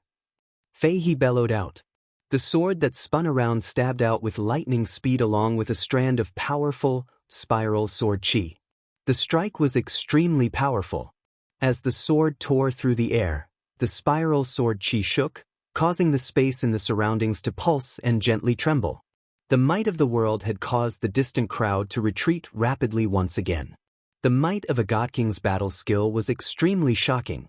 To many of the people who were not even overgods, it was almost impossible for them to witness a god king using a battle skill. As a result, the pressure naturally made many of them feel like the world was ending. General Jin's expression changed drastically. He was in a hurry to stop Fei He. He knew who stood behind Jianchen, so once that terrifying primordial realm expert behind him became angered from Jian Chen's injuries, the consequences would be unthinkable. He had heard that the powerful primordial realm expert had even gone as far as to spend a valuable three-colored divine crystal on the disk of heavenly ways to venture to the distant southern region. The expert even captured a commander of the 9 armies, humiliating her before everyone. However, Fei He ignored him. As a mighty god king, an overgod had injured him. If he did not make the overgod pay a certain price, he would never be able to quell his anger. There's going to be a lot of trouble, General Jin swore inside. He was already too late to stop Fei He. He had witnessed Jian Chen's strength and understood he possessed the battle prowess to fight god kings in an open confrontation.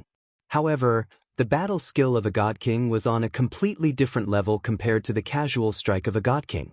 Moreover, the battle skill was of an extraordinary grade. It was one of the most powerful battle skills from the Skycloud sect. Even General Jin would have to take it on seriously if he was on the receiving end of the attack. Everything happened in a split second. There was a deafening boom, and Jian Chen's Tai sword technique had already collided with Fei He's battle skill. The observers all sensed the eruption of a terrifying energy. The ground shook violently, and they lost sight of Jian Chen and Fei He completely. The violent energy shockwaves had completely drowned out their figures. I hope Jian Chen doesn't become too heavily injured, or how can I suppose to resolve everything? General Jin silently prayed for Jian Chen. Everything had happened just too quickly, where he did not have the time to stop it at all. Linear lightning release. However, a bellow suddenly rang out from the violent storm of energy. Everyone only saw a streak of white light shoot through the storm of energy at an unbelievable speed before disappearing into the distant sky. It was just too fast. Countless people failed to see it clearly at all.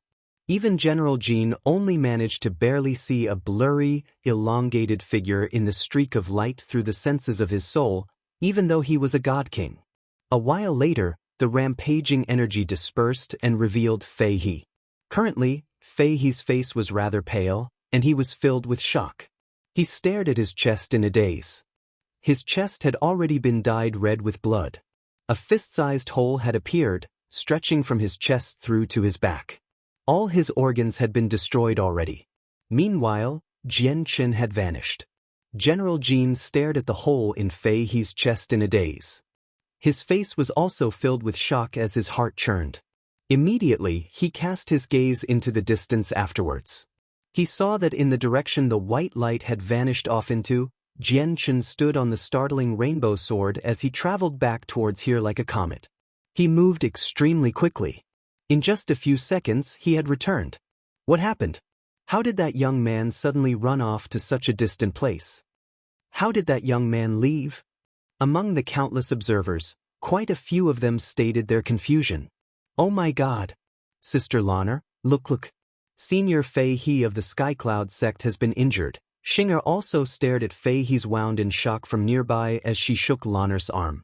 Lana was also stunned. She rubbed her eyes firmly while her cherry lips were agape. She was extremely shocked. Even against an overgod who's much weaker than you must be reasonable even if you are a god king. Although overgods are much weaker than god kings, they're not people you can just harass.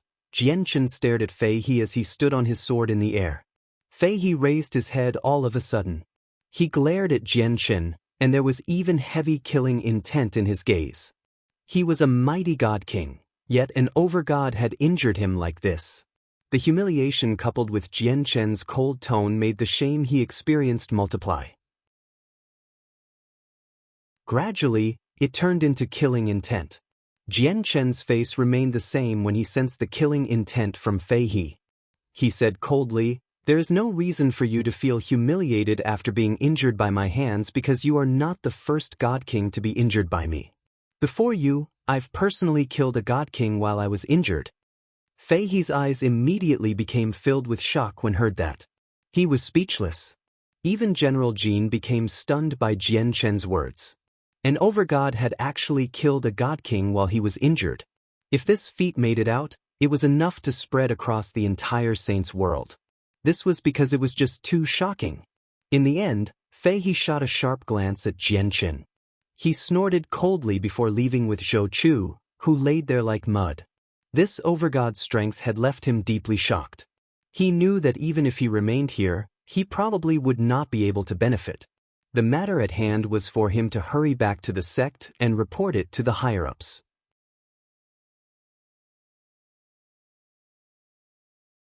Chapter 1945. Visitors from outer space. After Fei He left, General Jin arrived before Jianchen. He stared at him with some lingering fear.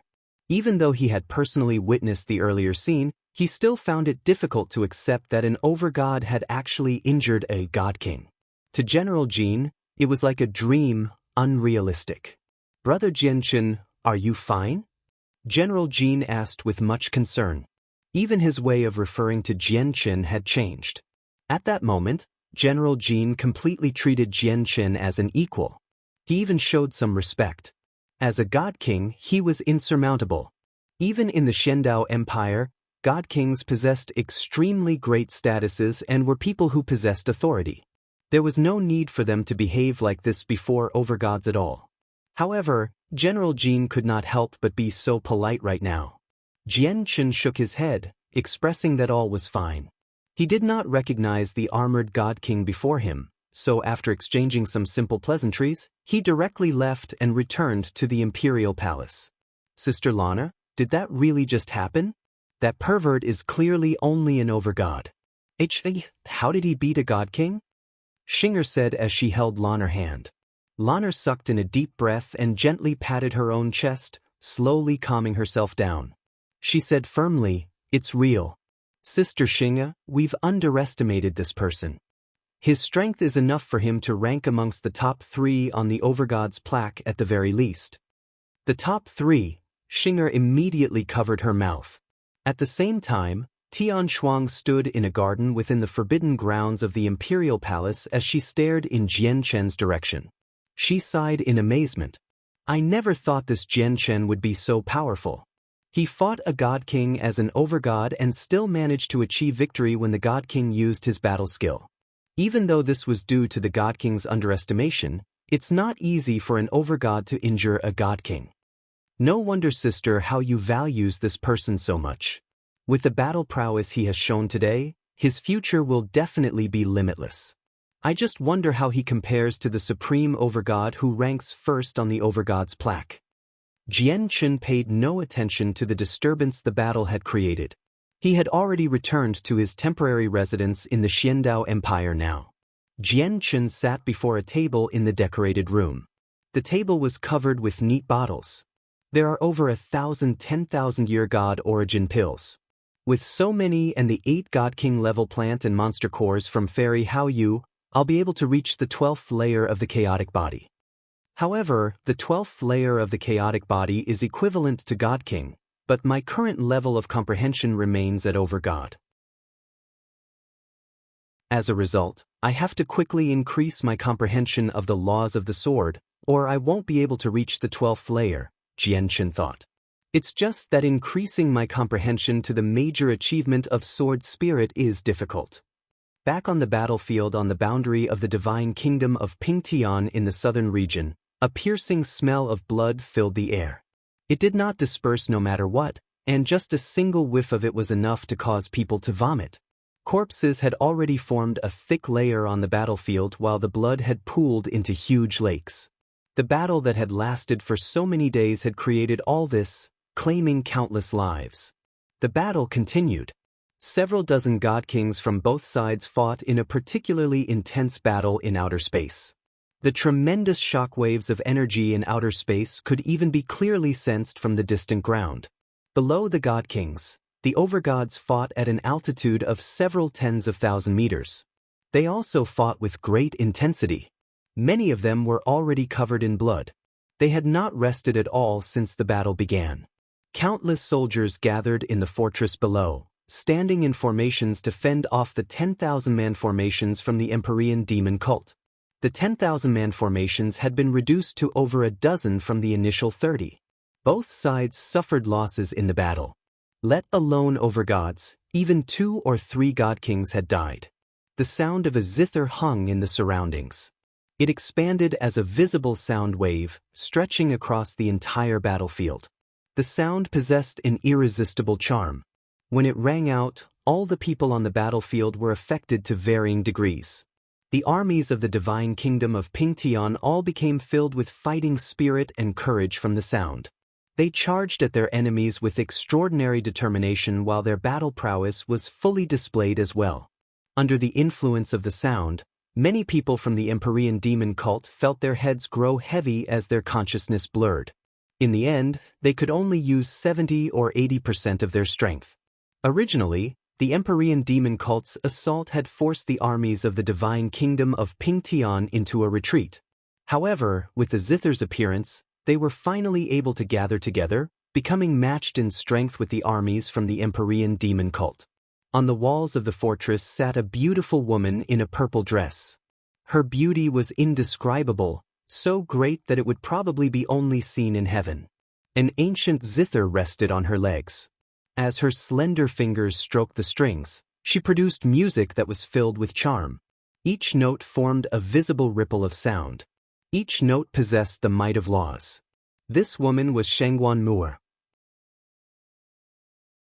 The news of the patriarch of the Tianyuan clan, Jianchen, being taken away by the commander of the 7th Army, Yashi Lian, had already spread by now. Naturally, Shangguan Mu'er heard the news as well, so she could no longer pay heed to Jianchen's orders for her to remain in the clan from worry. She hurried to the front lines as soon as possible. Her arrival had basically turned the situation here around. Beside Shangguan Mu'er stood Sacred Feather, Houston, Ruijin, and so on. They stood around her sternly, protecting her and stopping any people from disturbing her. All of them were covered in blood and suffered different levels of injury. Aside from them, the god ancestors from the Dong'an province stood around her as well, taking part in her protection. From the Empyrean demon cult, there were constantly overgods who wanted to break free from their fight and stop Shangguan Mu'er from playing her zither, but they would be completely entangled with their opponents, which made the matter impossible. The overgods on the Divine King's side naturally understood just how important Shangguan Mu'er's existence was to the battlefield below, so they all kept their opponents busy to the greatest of their ability. 2 streaks of light suddenly shot past a place distant from where the several dozen god kings fought in outer space. They moved with unbelievable speed such that even god kings would only be able to catch a blur. The streaks of light directly shot past the skies of the cloud plain, traveling towards the depths of space. However, when the light passed by the southern region of the cloud plain, it suddenly reversed before stopping above the southern region in the end. It was extremely distant from the cloud plain, even several tens of million kilometers away from where the god kings fought. Only now was the streak of light visible. It was a small flying vehicle that radiated with powerful pulses of energy. Among them was the might of the laws of the world. The flying vehicle was a god artifact. It's the 3rd ancestor's zither of the demonic cry. 2 graceful, middle-aged women emerged from the flying vehicle.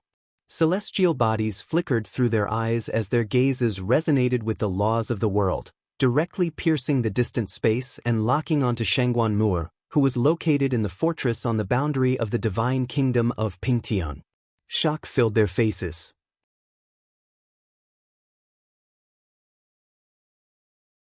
Chapter 1946. The Taoist sect of divine sound. The 2 middle-aged women stared at Shangguan Mu'er from the distant outer space. Their gazes became uncertain. One of them said, "The zither of the demonic cry is a treasure bound to the 3rd ancestor's life in the past. It also symbolizes her. Now that the zither has appeared with this woman, and this woman possesses quite impressive accomplishments in the way of music, is she the reincarnation of the 3rd ancestor?" As soon as she mentioned the reincarnation of the 3rd ancestor, her face became filled with excitement. She felt very eager. The other woman stared at Shangguan Mu'er and studied her seriously. She said with an extremely firm voice, "No, she's not a reincarnation of the 3rd ancestor. She is only someone who obtained the 3rd ancestor's treasure out of coincidence. If she was really the 3rd ancestor's reincarnation, the artifact spirit of the zither of the demonic cry would have been awakened long ago. At the same time, she would have already returned to the sect." Sigh. It really isn't the reincarnation of the third ancestor. Although she can use the zither of the demonic cry, she can't use a sliver of its power at all. At the same time, she only possesses a connection to the zither of the demonic cry. It has not accepted her as its master. But since she can obtain the third ancestor's zither of the demonic cry, it's her fate. At the same time, she also obtained a type of approval from the zither of the demonic cry, so we should accept her into our sect. As they spoke, the two middle-aged women were already flying towards the fortress of the divine kingdom of Pingtian.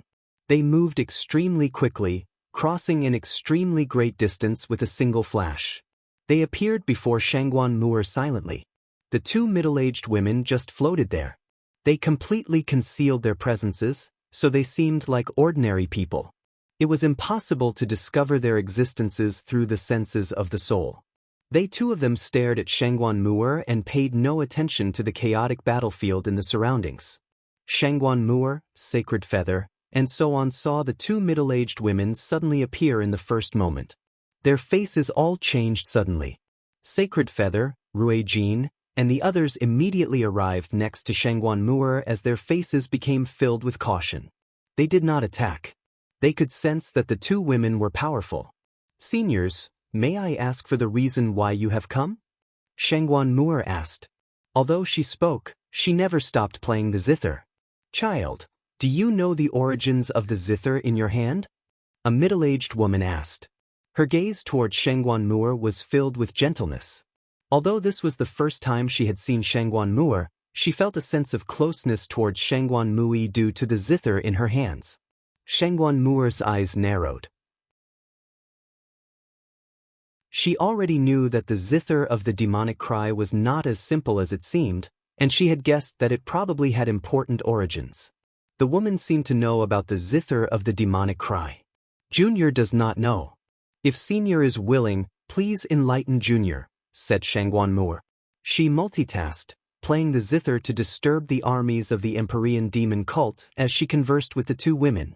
The middle-aged woman looked at the zither of the demonic cry, and a sliver of reminiscence appeared on her face. The owner of this zither was a peak, famed expert of the saints' world in the past. She was also one of the three ancestors of our Taoist sect of divine sound. We called her the third ancestor. After a period of silence, Shangguan Mu'er said, "To be frank, Senior, I obtained the zither of the demonic cry accidentally in a lower world. Since this belongs to your esteemed sect's third ancestor, I will return the zither after the battle." Shangguan Mu'er was helpless as she said that. The strength of the two women before her was unfathomable. If she wanted to take the zither away with her forcefully, she still would not be able to keep it. The middle-aged woman who spoke before shook her head with a smile. "We only passed by this plane incidentally and came across the third ancestor's treasure that was bound to her life, which was why we came to have a look. We don't want to take away the zither of the demonic cry." The zither of the demonic cry is rather special. It was nurtured for many years by the third ancestor's flame of life, so it slowly metamorphosed from an ordinary object. It holds part of the third ancestor's vital energies, so the zither of the demonic cry is similar to a saint or god artifact, yet not one. It was just that with the third ancestor's death, the zither of the demonic cry vanished. Originally, we believed it had been destroyed in that great battle. We never thought we'd come across it again today. The woman paused there and stared at Shangguan Mu'er with great interest. Then, she continued, "Since you were able to obtain this zither in the lower world, it means that fate has led you to the zither and our Taoist sect of divine sound. Even though our sect has requirements for accepting disciples that are extremely strict and require many stages of selection, you can directly join our Taoist sect of divine sound since you have obtained the third ancestor's zither of the demonic cry." At this moment, the other woman said, "Child, get ready, and you can leave with us so that we can go back to the Taoist sect of divine sound. The sect is located in the central region of the Skyfire Plain. It's extremely distant from the cloud plane such that you won't be able to cover the distance by yourself. That's why we have to take you with us." "No, you can't take Sister Mu'er away," Sacred Feather said firmly. "Seniors, I am currently busy with important matters, so I am unable to go to the Taoist sect of divine sound with the two seniors. Moreover, I never agreed to join, said Shangguan Moor. The two middle-aged women ignored Sacred Feather.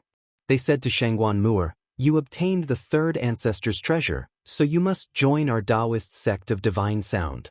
Moreover, it's a once-in-a-lifetime opportunity for you. And I assume you are referring to this battlefield by important matters? This is easy to deal with." With that, the middle-aged woman looked at the divine king and the vice leader of the Empyrean demon cult, Huayan. At this moment, the battle between Huayan and the divine king had reached an extremely crucial point. They had discovered the arrival of the two women, but they did not become distracted at all. Their battle seemed peaceful, but it was actually extremely dangerous. "You must be the people behind the battle. It's about time you finish your game of chess," said the middle-aged woman. Her voice seemed to possess a mysterious power, turning into a ripple that engulfed the chessboard between the two of them. Boom! Suddenly, the chessboard exploded without any prior signs, immediately ripping open space as devastating energy.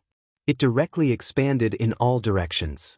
The energy was so powerful that it was enough to cause overgods to feel despair. Even the expressions of the god kings changed drastically. The terrifying energy had erupted after two primordial realm experts had charged it up for a very long time. "Disperse!" Suddenly, the middle-aged woman called out with much composure. Her voice seemed to transform into the laws of the world, directly dispersing the devastating energy. The divine king and Huayan both retreated in horrible shape. The middle-aged woman had forcefully stopped their battle. The divine king stood on the fortress walls as he stared at the two women sternly. He felt shocked by the power of the woman. "Greetings from Huayan, vice leader of the branch on the cloud plane of the Empyrean demon cult. May I ask who the two seniors are?" Huayan clasped his fist at the two women and asked calmly, "The Empyrean demon cult?" The two middle-aged women mumbled to themselves as they immediately frowned.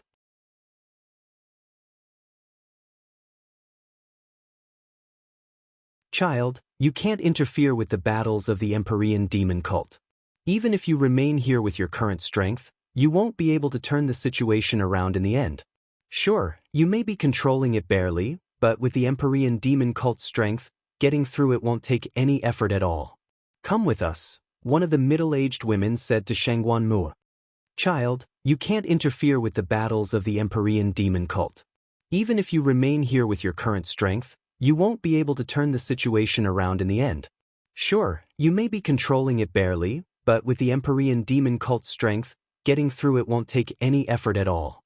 Come with us," one of the middle-aged women said to Shangguan Moor. "Thank you for your concern, seniors, but I don't want to leave right now.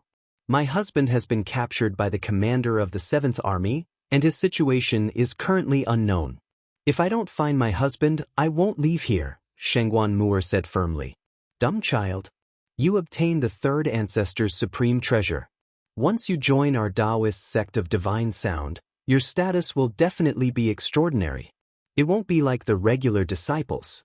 If you have potential, our Taoist sect of divine sound will definitely spend resources to nurture you, giving you a chance to rise up. As for your husband, he can't even deal with a mere commander from the Empyrean demon cult. How can someone like him have you, a disciple from the Taoist sect of divine sound, as his wife? Child, forget your husband. You will definitely rise up among people. In the future, your accomplishments will be so great that your husband can only look up to you. He's not suitable for you," the middle-aged woman said sincerely. With their cultivation levels as primordial realm experts, there was completely no need for them to speak so politely to an overgod. However, the third ancestor's past status in the Taoist sect of divine sound was so great that it could not be surpassed. She had also been a supreme expert that the two of them respected very much. Since Shangguan Moor had obtained the third ancestor's supreme treasure, their attitude towards her changed. Our Taoist sect of divine sound is located in the central region of the Skyfire Plain. In the future, if the people from your clan want to visit you, come to the Skyfire Plain to look for us.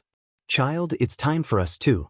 Once you get to the Taoist sect of divine sound and witness the prodigies raised by those large sects on the Skyfire plane, you will discover that the husband you miss so much is actually nothing. With that, the two middle-aged women directly waved their hands and took Shangguan Moor away with them, whether she agreed to it or not. "Sister Moor!" Sacred Feather cried out. His eyes were filled with fury, and he immediately pursued them. However, with his strength, it was impossible for him to follow two primordial realm experts. In the blink of an eye, he had lost their tracks. Houston, Ruijin, and the others on the fortress all revealed very ugly expressions. Shangguan Moor had just been taken away right before them, yet there was nothing they could do. It filled them with a sense of grievance, and they also felt extremely helpless. First, Jian Chen had been taken away by the commander of the 7th Army, and his current situation was unknown. Now, Shangguan Moor had been taken away as well. The people from the Tian Yuan clan felt gloomy over this. Shangguan Moor's departure naturally had an extremely great impact on the battlefield. Without her music, the soldiers of the Empyrean demon cult immediately became more and more courageous as they fought. They were able to use their full strength again. On the other side, the armies of the Divine Kingdom were unable to maintain the balance when they faced off against such a violent army. They immediately lost the upper hand. Even though they possessed a numerical advantage, their strength was on a completely different level. "Kill!" Ruijin yelled out and charged onto the battlefield with a heavy heart. Houston and the others also charged towards the soldiers of the three armies afterwards. They did not say anything. As for the Divine King, he stood on the fortress walls as he stared at the vice leader of the Empyrean demon cult, Huayan. Neither of them could send out an attack, as once they did, a battle between primordial realm experts would start. In the imperial palace of the Xiandao Empire, Jian Chen had just bid farewell to a few princes from other empires and prodigies from other sections. He returned to his temporary residence by himself, and a sliver of exhaustion appeared on his face. In the past few days, his battle against Fei He of the Skycloud sect had already spread across the entire northern region, with the news of his victory included. It had raised the attention of many large organizations in the northern region. As a result, people from different places constantly visited him in the past few days. They were either the princes from a few empires, young masters from large clans, or disciples of large sections. With so many prodigies gathered together, there was naturally some fighting. At the same time, they felt doubt towards Jian Chen's rumored strength. As a result, Jian Chen faced the challenges of many prodigies in the past few days. At the very start, he turned them down, but the more he turned them down, the more they wanted to challenge him. In the end, the people who challenged him only increased. In the end, after running out of choices, Jian Chen could only spar with the prodigies, revealing some of his strength. However, through this, Jian Chen befriended quite a few prodigies from those large sects and princes from the empires. He had learnt about all sorts of odd matters in the northern region from them. At this moment, a young man seemed to be around the same age as Jian Chen rushed over in a hurry. He said, "Brother Jian Chen, Princess Tian and the 5th prince of the Shi Empire have come to visit. They want to see you." The young man directly arrived before Jian Chen. He was both overjoyed and excited. He said enthusiastically, "Brother Jian Chen, it's Princess Tian and the 5th prince. Do you know great their statuses are in the Shi Empire? Please tell me, Brother Yen Shun." Jian Chen's eyes lit up when he heard the Shi Empire mentioned. This young man was called Yen Shun, and he was a prince of the Xiandao Empire. In the past few days, basically all the princes in the Xiandao Empire had expressed their goodwill towards Jian Chen.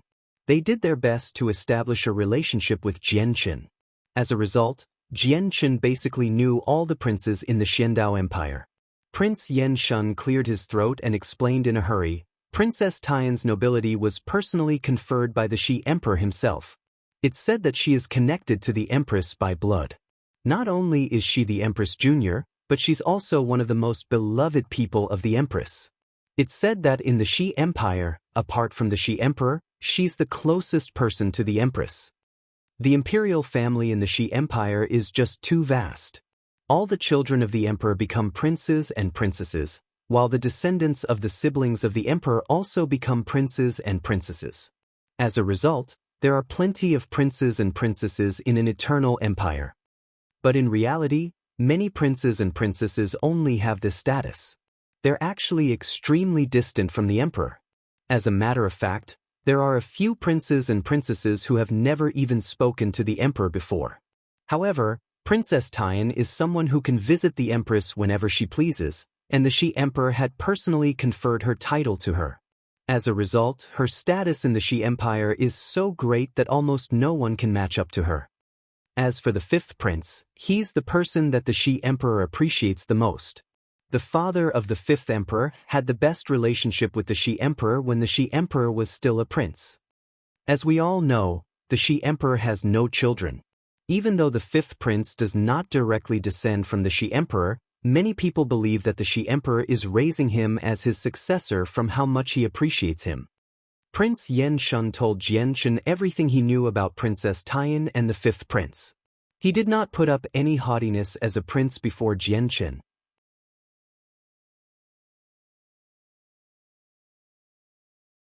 Brother Yan Shun, let's go then. Let's meet Princess Tian and the fifth prince as soon as possible.